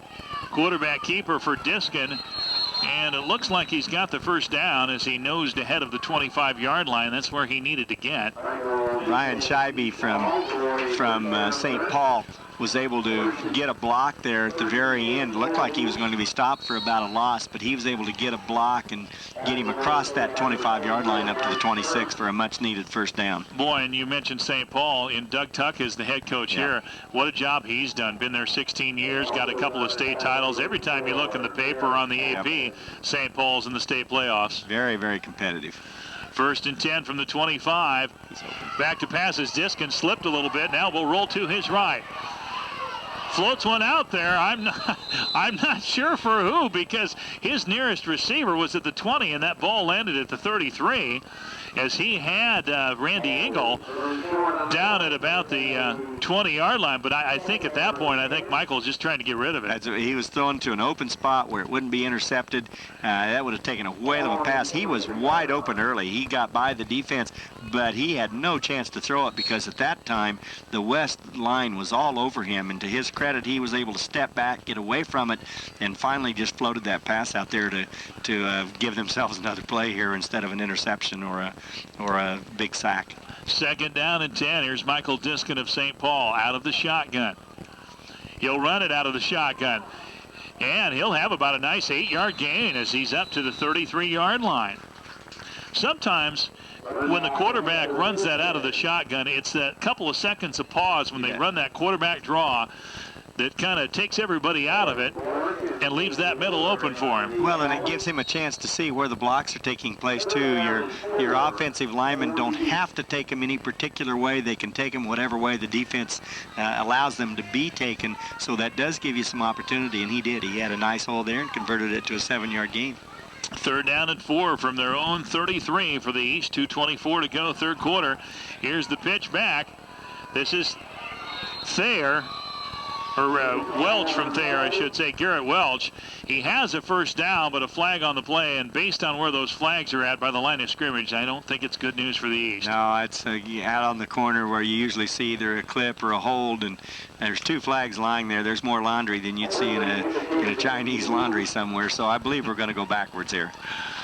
So that'll bring a 3rd down and long. You know, I mentioned Doug Tuck, but I mean, you can pick any of these coaches and talk about them at length. I mean, you know, in the 8-man one game coming up, Pete Tiernan and Chris Winholtz, you're talking about the 2 guys that were in the state title game last year. That's exciting stuff. Hell, and you even go back to the people in the 8-man association. Oh, yeah. Those guys just have programs that are every single year. They're competitive and usually in the playoffs.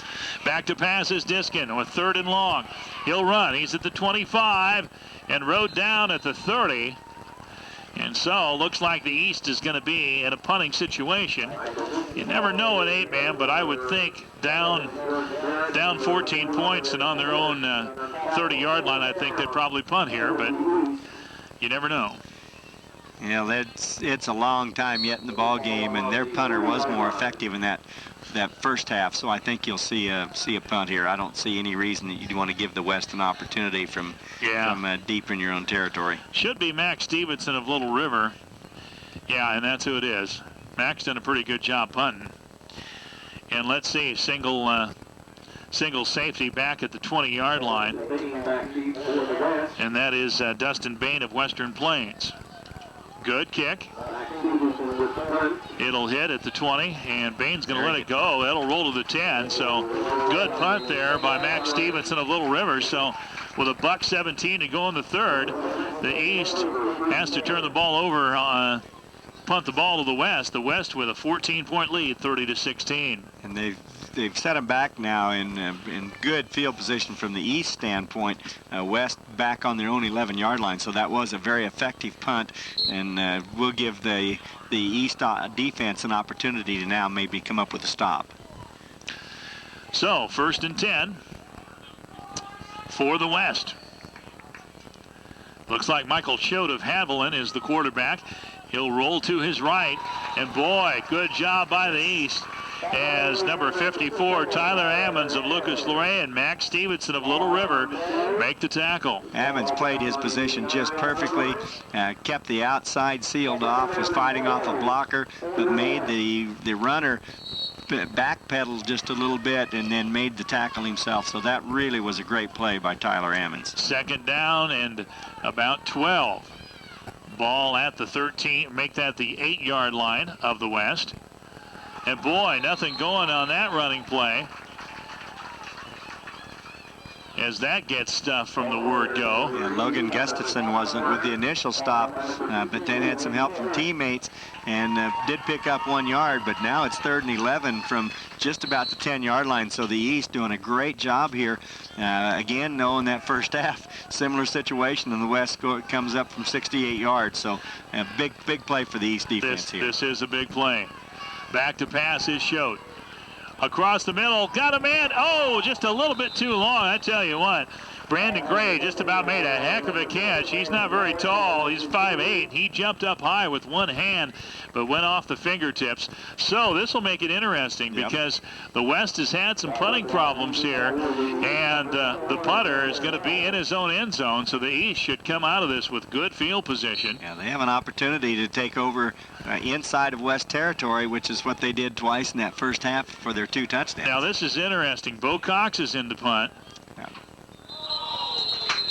And movement on the line, and I think that's going to be against the West. Is that going to push him back? That'll move him back to about the 5. Cox is only standing about 10 yards behind the center, so it's fairly close. And the East has 7 of their 8 players right on the line of scrimmage, so they're going to put some penetration on. It forces the blockers to stay in, and even if he does get the punt away, good opportunity for the East to return it. So everything in the East's favor right now in this punting play. Garrett Welch of Thayer is standing back at his own 35-yard line, and this will be Bo Cox of Weskin will be the punter here. Gets it. Here's the boot. Almost blocked. It's going to take a bounce at the 30 and be killed dead there at about the 32-yard line. So, and that's the end of the third quarter. So the East is going to take over in pretty good shape at the West 32 when we come back. Our score, West 30, East 16 in this Kansas 8-man All-Star football game, the Division II game. We'll have more from Trojan Stadium in Beloit.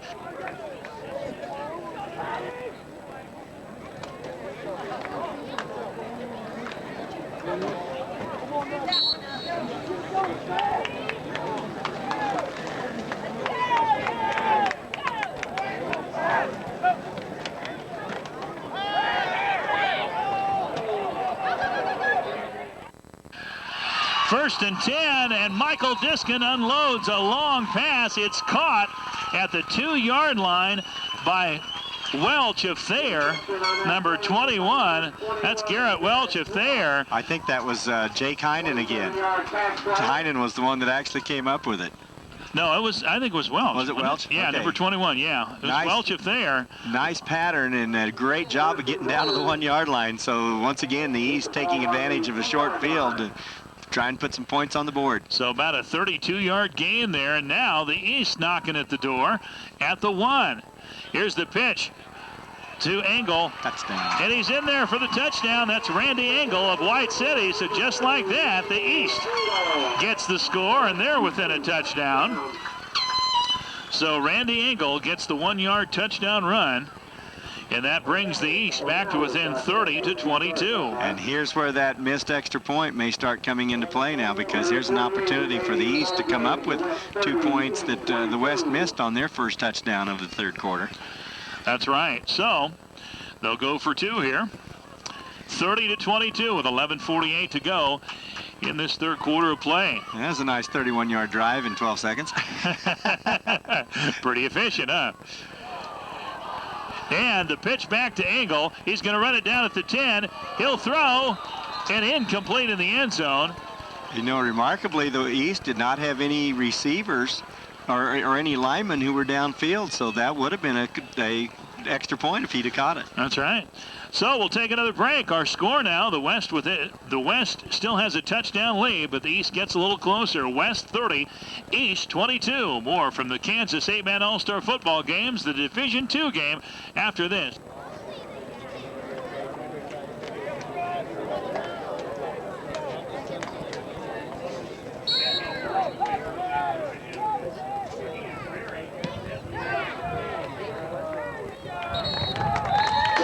And the kick is into the end zone, so a touchback for the East, and now the West will take over at the 15.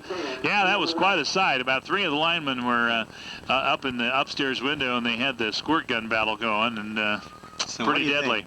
Could those 3 keep up with us in a buffet line? I don't know. I think Mr. Bohr and Mr. Deckard might have a chance. That'd be interesting. They might have a chance.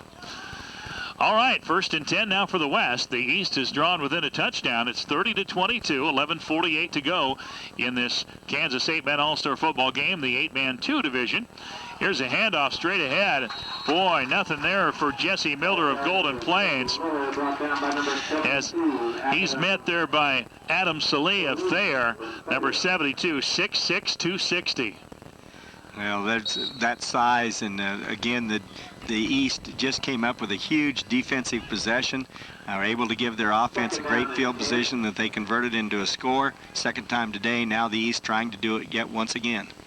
2nd down. Here's the handoff. This is Gray for Pony Heights. Fumble. And let's see. The East is on it. The East is on it at the 12.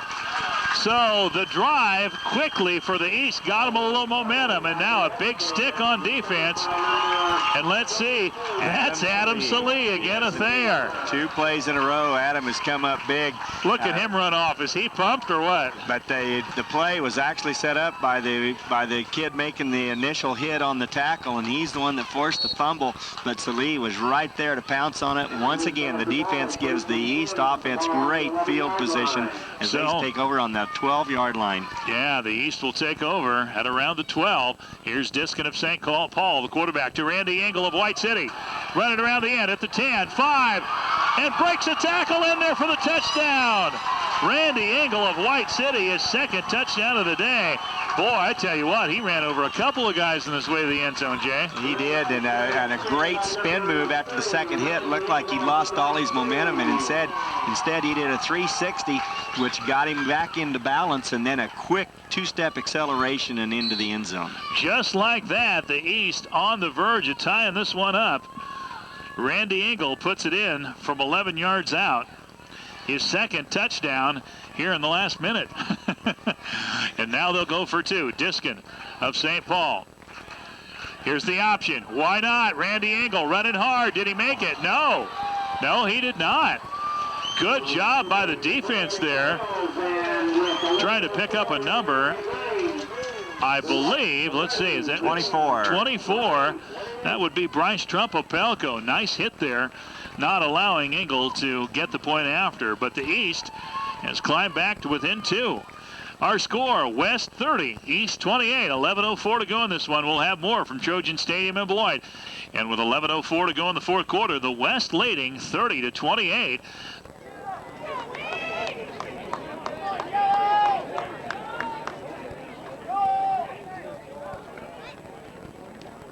A game that was tied 16-16 at the half. The East got a couple of quick touchdowns and had the lead, but now the East has gotten 2 of their own. It's 30-28. 3 of the 4 scores set up by great defensive play. Engel of White City kicks it off. Ball will land at the 10. Picked up there by Gray of Pawnee Heights.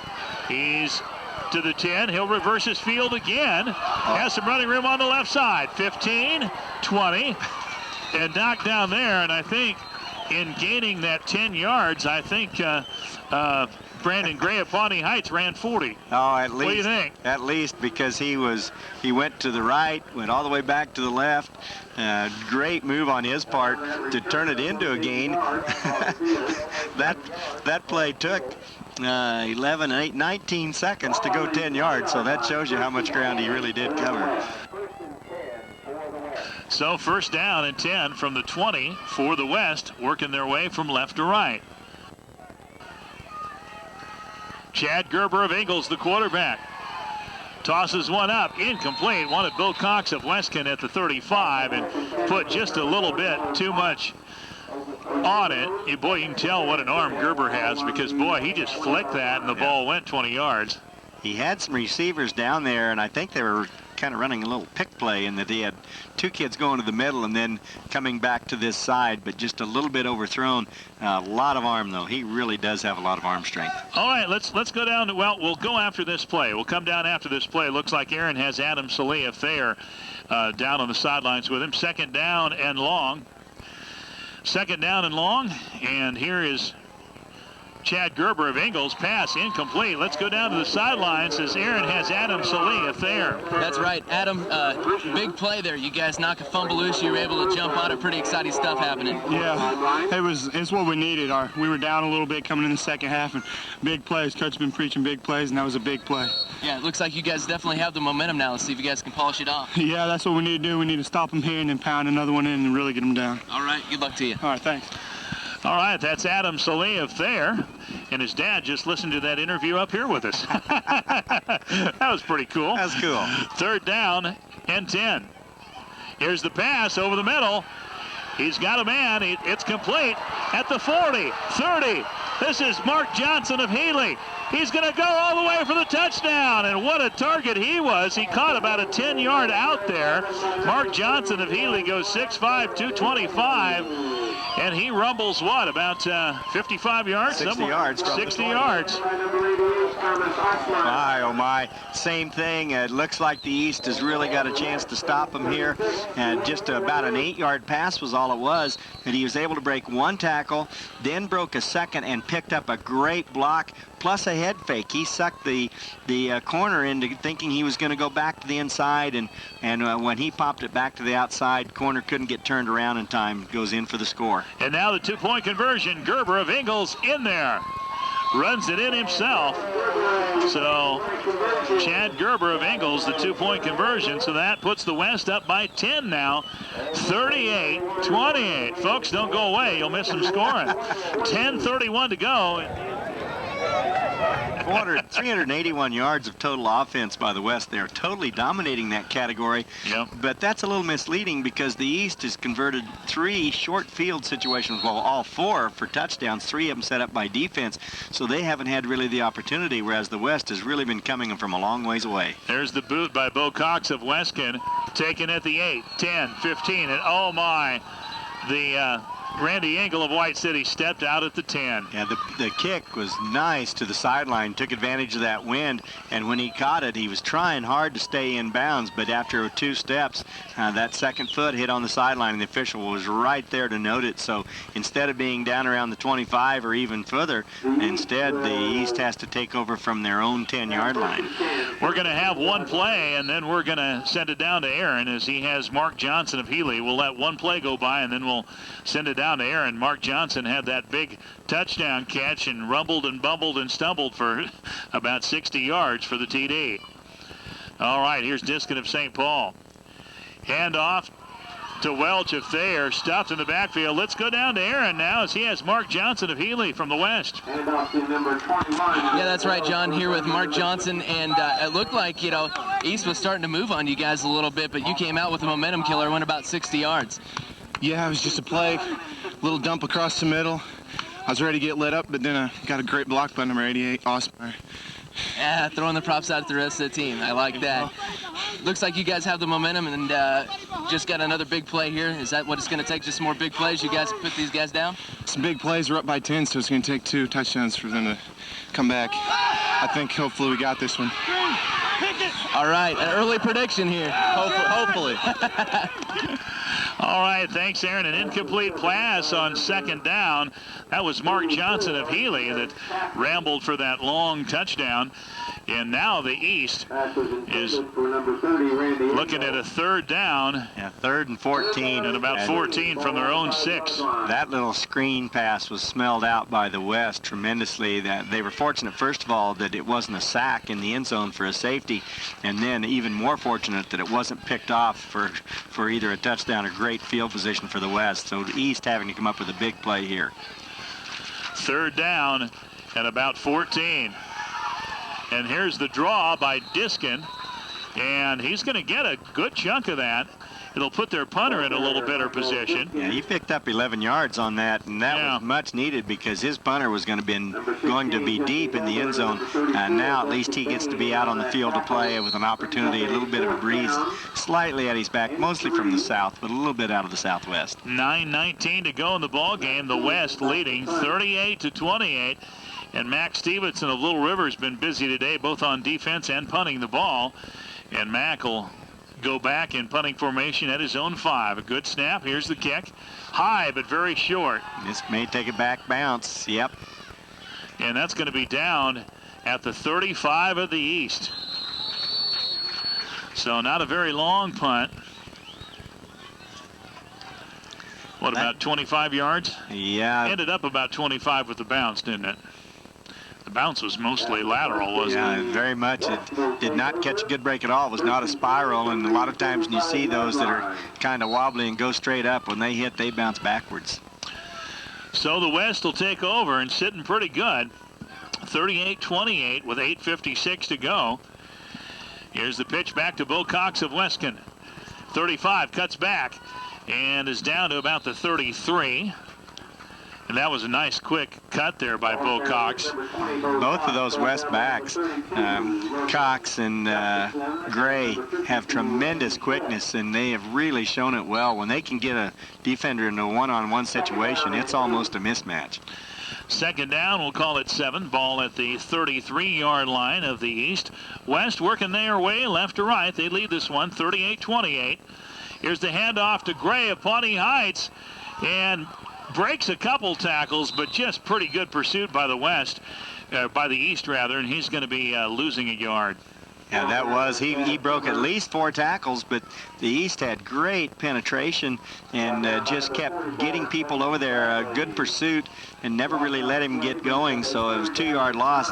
This is a huge possession, especially from the East standpoint, because they are 2 scores down, having been down by 10. So the West with an opportunity to maybe put a killing drive on this, but the East really needs a stop here if they want to stay in the contest. Yeah, so third and 10 for the West.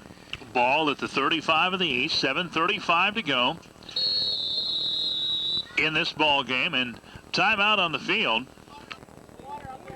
Timeout called by the West squad. Well, there's when you're talking 8-man, you're talking smaller squads anyway than with the 11-man, and there's a lot of quality players throughout the state. A lot of these from small towns, and they very athletic. They play in more than one sport, and you get an opportunity to see them all here in these 2 games today. Third down and 10. Back to pass is Michael Schott of Haviland. Throws it on the sideline for Johnson of Healy, incomplete.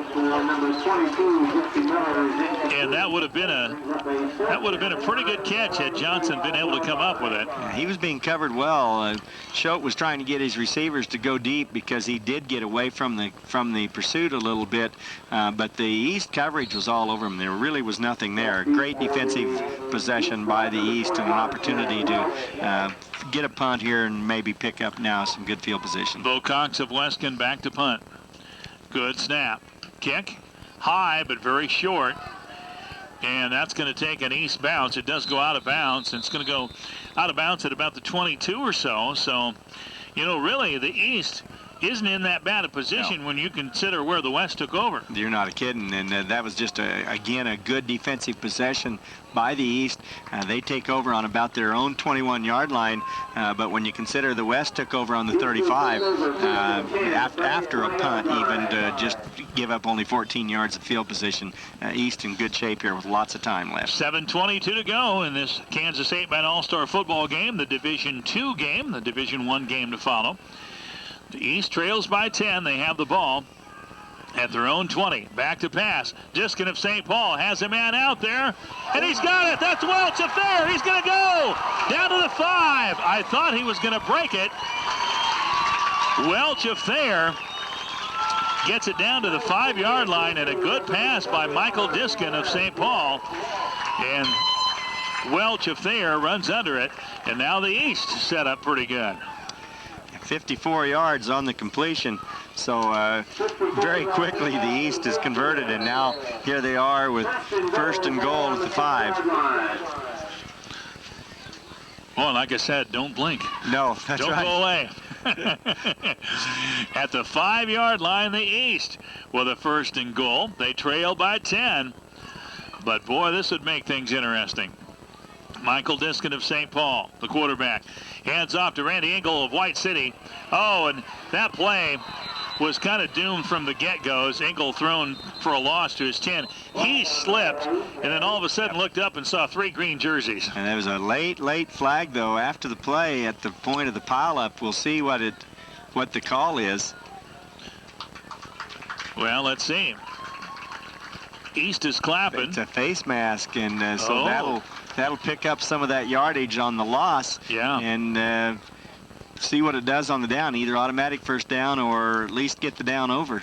Yeah, and that's one of those deals where a coach is pulling his hair out because there were 3 West players there, and they didn't mean to do it, obviously. But it was a 4-yard loss or 5-yard loss back to the 10, but then they get that 5 yards back on the penalty, so it's still first and goal from the 5, just like it was. Yeah, so deja vu all over again. First and goal. Hard count by Diskin. Pitches back to Engel. Cuts back.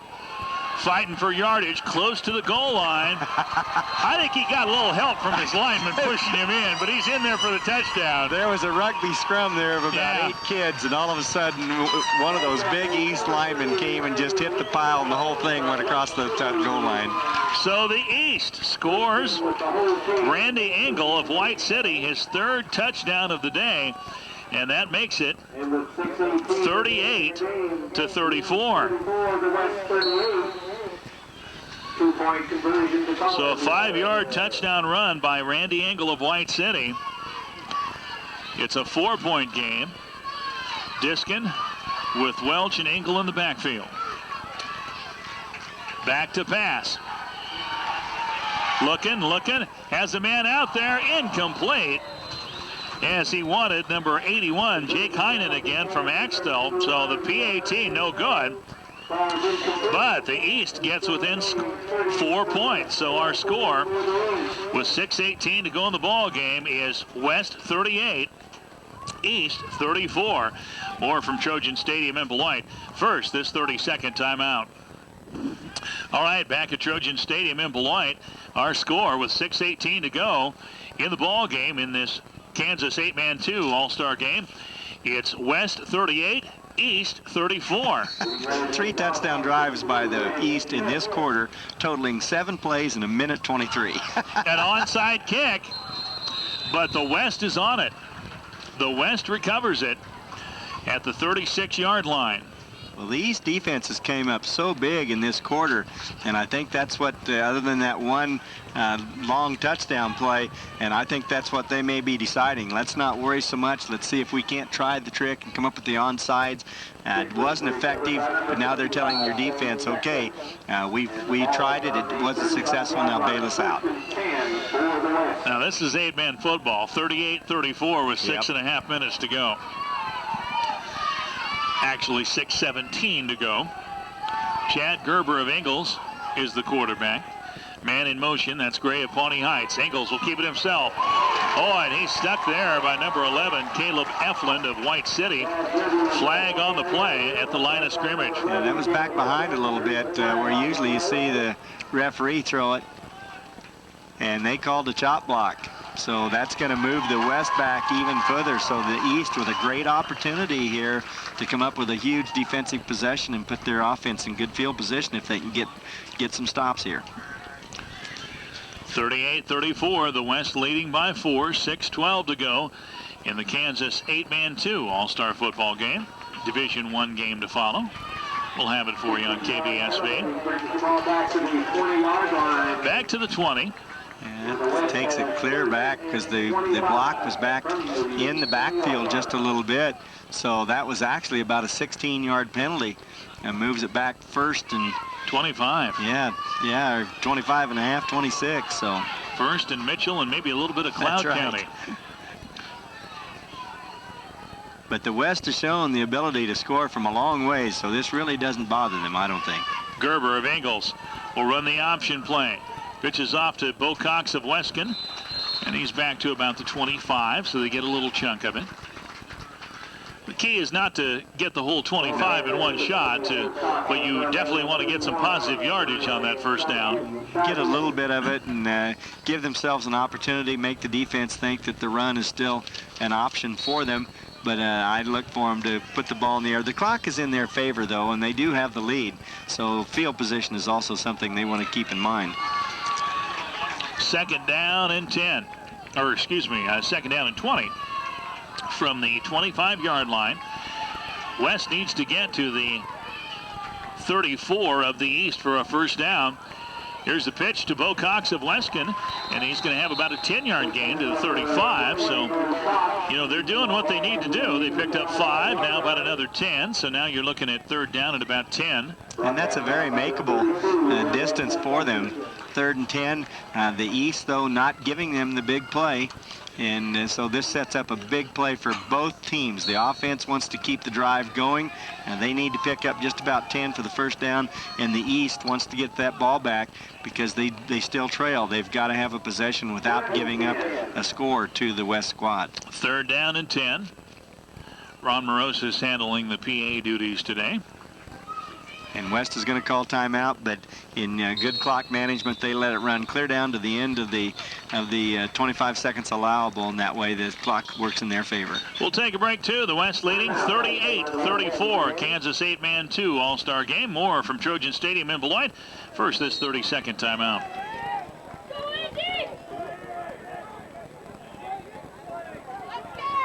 Third and 10 for the West.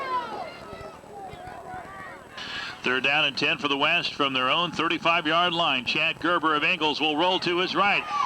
He's going to have a first down as he cut up, and he's down inside the 35, and that's where he needed to be.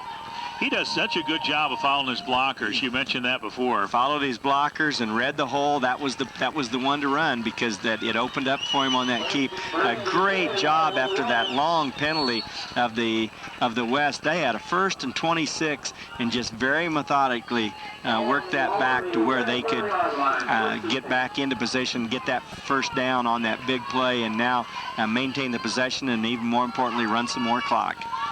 So a first down and 10 for the West at the 34 of the East. Handoff, that's David Simon of Argonia, straight ahead for about a 2-yard gain. 3:50 to go in this one, a 4-point lead for the West. Ball came loose after the whistle. The East players were hoping that they could come up with a recovery, as indeed they did, but not to be. The official said the ball was already dead. Timeout by the East. So here's the situation, 3:45 to go in the ball game. The West squad leads 38-34. And when we get back into play here, the West will have a 2nd down and 8 from the East 33. 2nd down and 8 for the West. 3:45 to go in this one. The 8-man 2 All-Star football game. And here's the handoff to Brandon Gray of Pawnee Heights. And he's not going to get back to the line of scrimmage. He was fortunate, though, in that he was able to get down to the ground while still in the field of play, so the clock didn't stop, and that forces the East to use another valuable timeout. Timeout by the East with 3:34 to go in this one. 3rd down and 11. Ball at the East 35. The West leading 38-34. 3:34 to go in this ball game. Gerber rather of Ingalls will pitch back to Bo Cox of Weston, and he'll get it to the 30, but it's going to be short of a first down by about 6 yards. He got by the initial defender with a beautiful cut, and it looked like he had some open running room. I really thought he was going to pick up the first down, and all of a sudden that East defense just closed all around him, and you got to make sure you've got several players there because with his quickness he can open it up. So it's 4th down, 4th and about a long 6, maybe short 7, and more importantly, it's clear down to the 30-yard line. I don't think you're going to see the West punt it. No, they're coming out to run a play. So this is the play of the contest for both teams right now. So 4th down and 6. 2:45 to go in the ball game. West leading by 4, 38-34. And now a penalty to delay a game on the West. Yes, they did. Used up too much of the time trying to get set in their position. They were wanting to run a lot of the clock down, but now instead of a 4th and 6, now it's 4th and about an 11. So that was a big penalty, and sure enough, West is now sending out their punting squad. They are. This is Bo Cox of Weston. And the West has not punted very well all day today. No, that has been not a good point for them all contest long. Bo Cox is standing at his own 34. Here's the boot, almost blocked. Probably the best punt of the day. Punt by far. They're going to let it go, and it takes a bounce. And it bounced at the 5 and it took an East bounce. It's at the 8, so the East will have it at their own 8-yard line. And actually, you could say that took a West bounce, even though it was in favor of the East, because instead of bouncing into the end zone, right, instead it stays in the field of play. So East with a long ways to go. That hasn't hampered either team so far today, but they've got to go 72 yards to put points on the board with only 2:35 to go in the contest. All right, here we go. 2:35 to go. The East trailing the West 38-34 in this Kansas 8-man 2 All-Star game. 2 receivers to the right. Michael Diskin of St. Paul is the quarterback. Back to pass, and he's fumble as he's hit, and the West recovers in the end zone for a touchdown. How do you like that?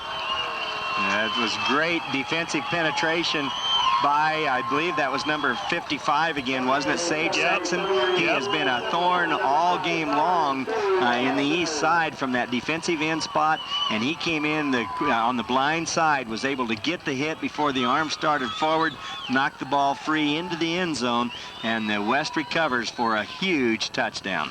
So Sage Sexton of Weston, that almost kind of rhymes, gets the fumble recovery for the touchdown with 2:28 to go in the ball game, and that's a tough one for the East to have to swallow. It's 44-34 West.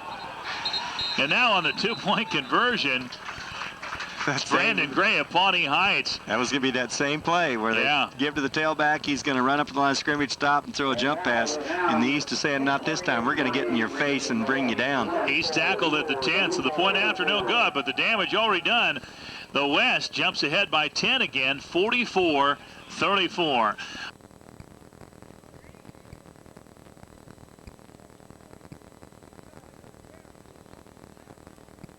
So 44-34, and here's the kickoff by Bo Cox of Weston.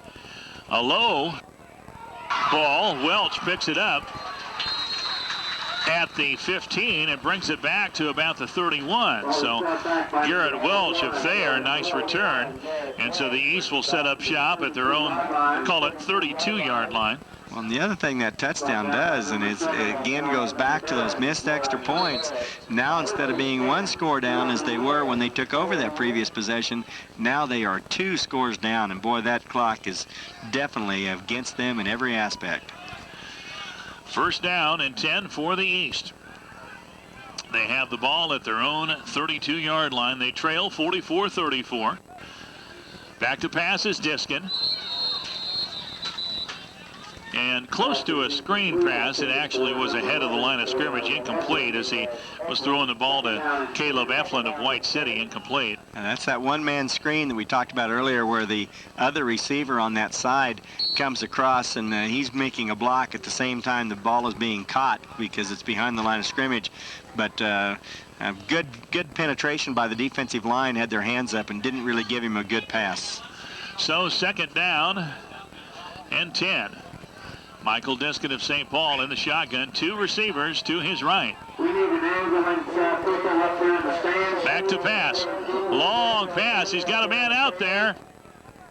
And incomplete. He wanted Randy Engel of White City.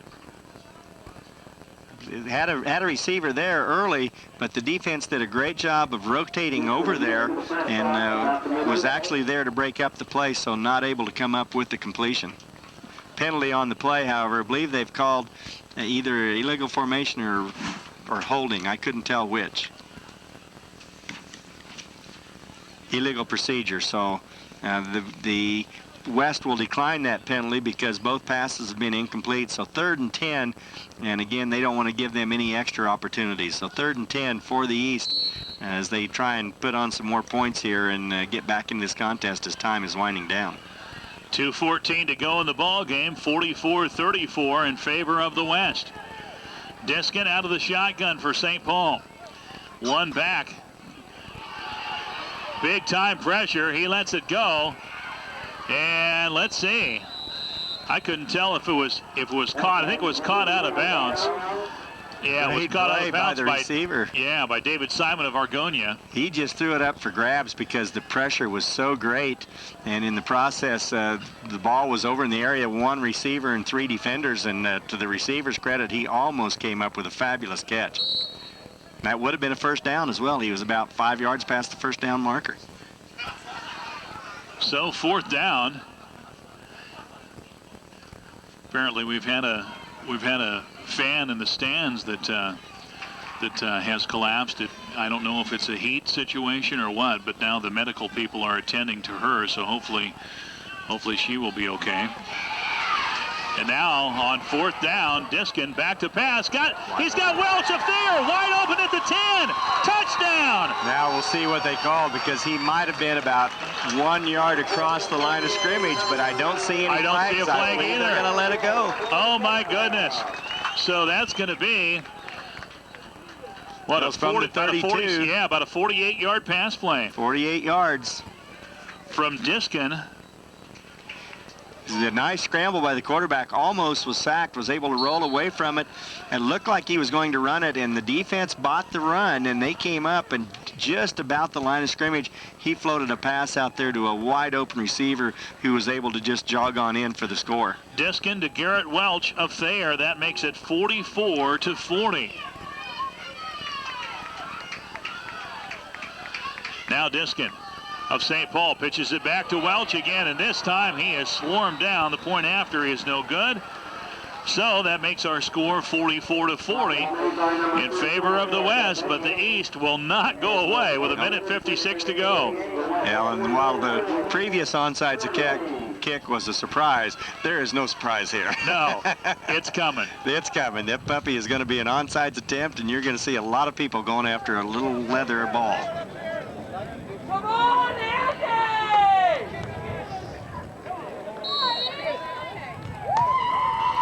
We're back into action. Here comes the onside kick. West leads 44-40. The onside kick by the East. Oh, a big, nice bounce. Oh, good job.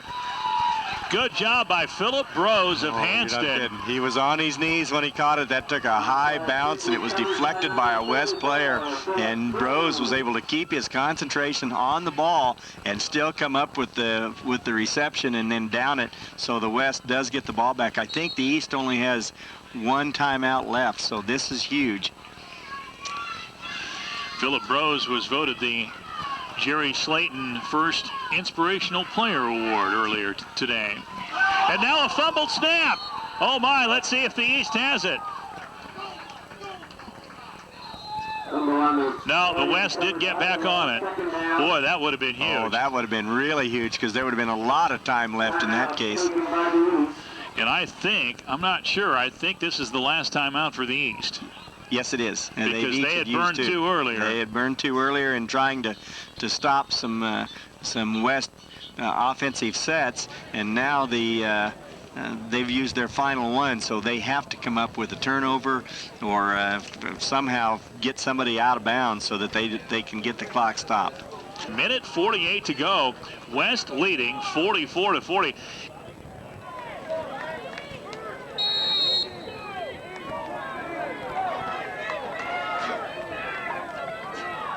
Second down and 12 for the West. Schode of Haviland to Bo Cox of Weskin, and he stopped at the 35. And a penalty, though, at the end of the play. See what it is. If this is against the East, this may wind her out. 1:42 to go in this one. West leading this 8-man 2 All-Star game in the state of Kansas, 44-40. They've called hold against the West, but it's declined because the East can't afford to give them any more plays. So Cox showed his intelligence there, though. Normally he would have probably tried to continue to go on wide and maybe see if he couldn't go for a big play, but he realized he didn't dare go out of bounds, so he cut it back inside and turned it just into a 3-yard gain. But more importantly, now that they've reset the ball, the clock has started, and the clock is in the West favor. 3rd down and 9.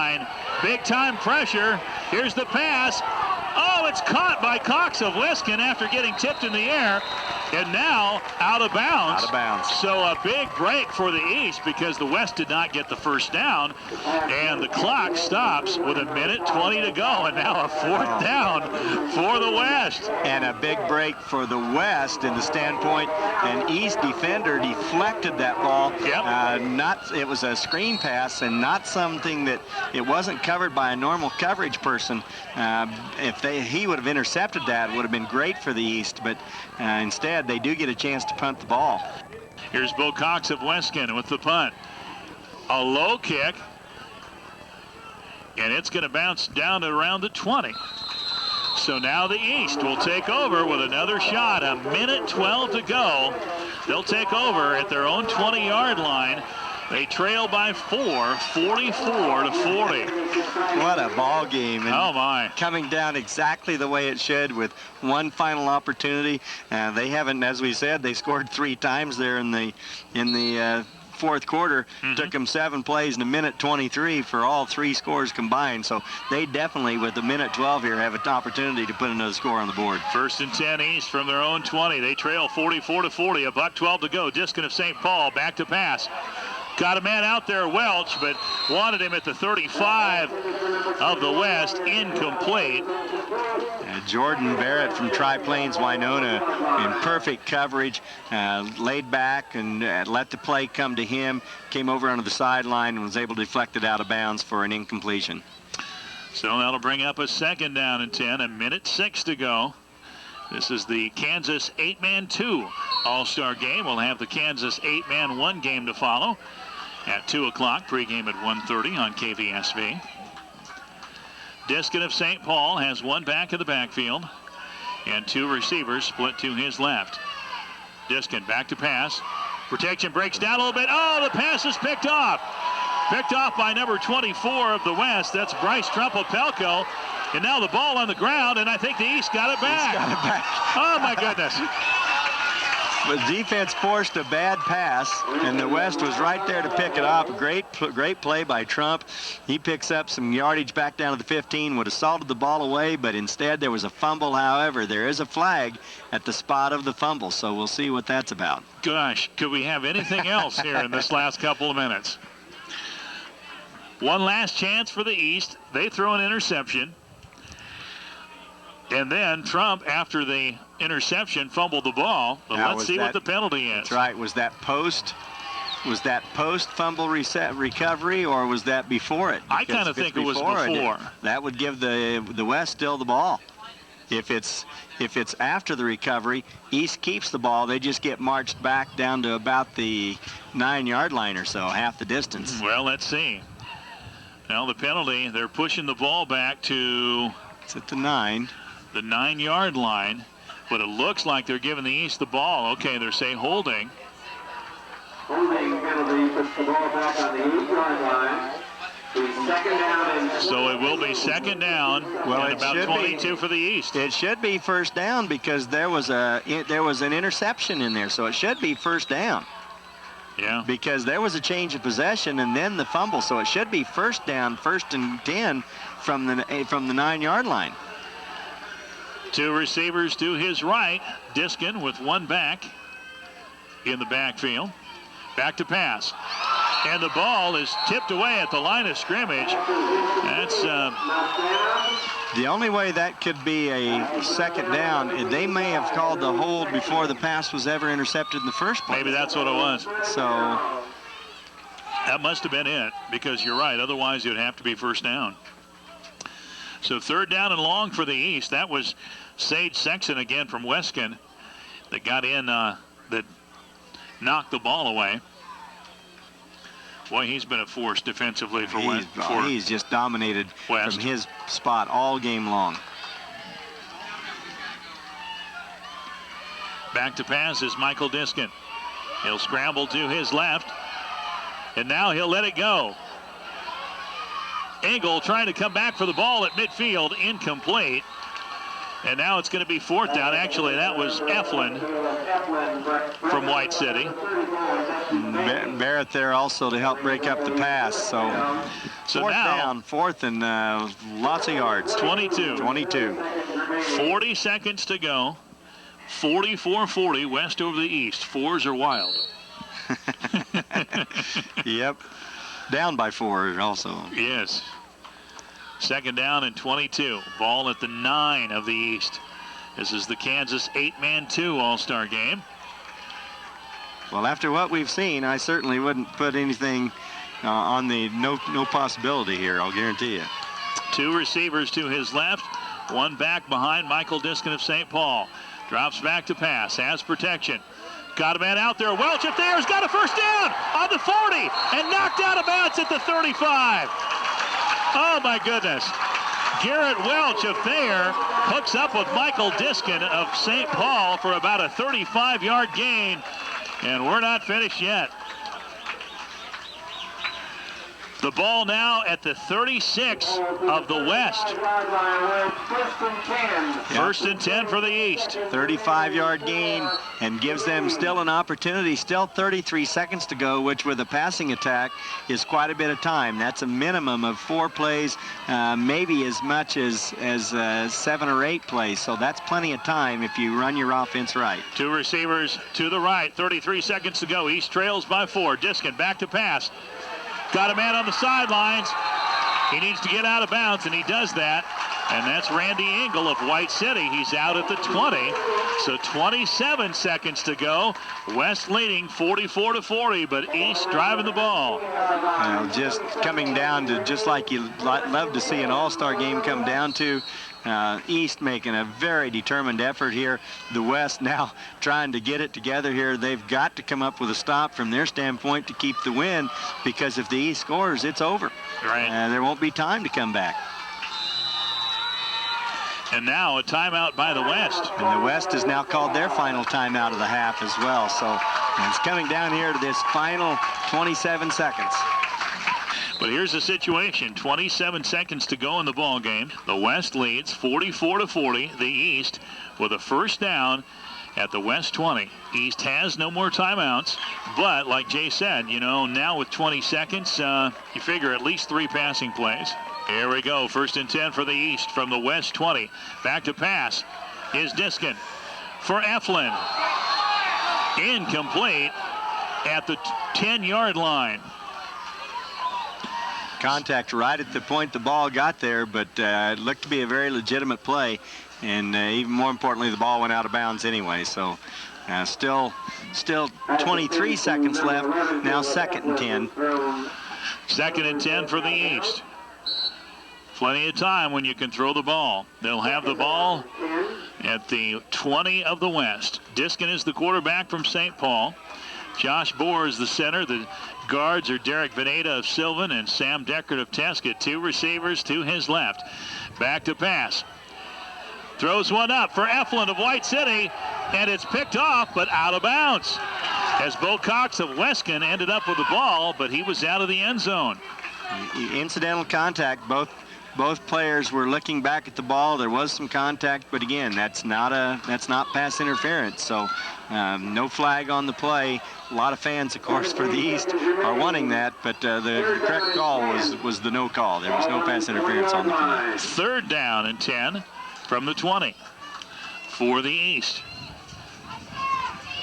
Time isn't really a factor, although they're getting to the point now where they're not going to have the time to pick up a first down and then go for the score. They about have to stick it in the end zone one of these next 2 plays. 17 seconds to go. Third and 10 for the East. They trail 44-40. Back to pass is Diskin. He's going to run with it. He can run for a ways. He's down to the 10 and knocked out at the 5. He's got a first down with 10 seconds to go. Except I think he stepped out of bounds on about the 11. Did he? So it's going to be 4. Yes, you're right. He did. So it's 4th and 2. He had to get to the 9-yard line, and he had room there. I don't think he realized he was that close to the sideline. And as a result, now it is 4th and 2 with just 10 seconds left. 4th and 2. This could be the ball game right here. 44-40. West over the East. 10 seconds to go in this one. Diskin of St. Paul will have David Simon of Argonia to his right. He's out of the shotgun. 2 receivers to the left. Good snap. Back to pass is Diskin. Fires it. He's got a man. Incomplete.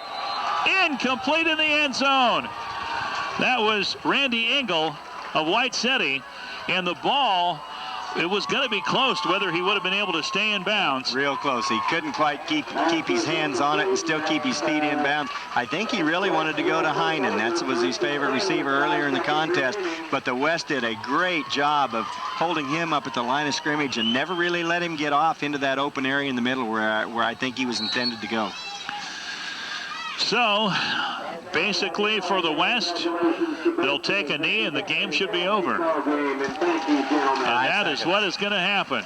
Chad Gerber of Ingalls will take a knee, and what a ball game we just saw. 44-40, the West is going to win this one. Well, it's about everything you could ask for. A lot of scoring, some great defensive plays, and coming down to the final possession where one team either has to come up with a stop or the other team's going to get the winning touchdown.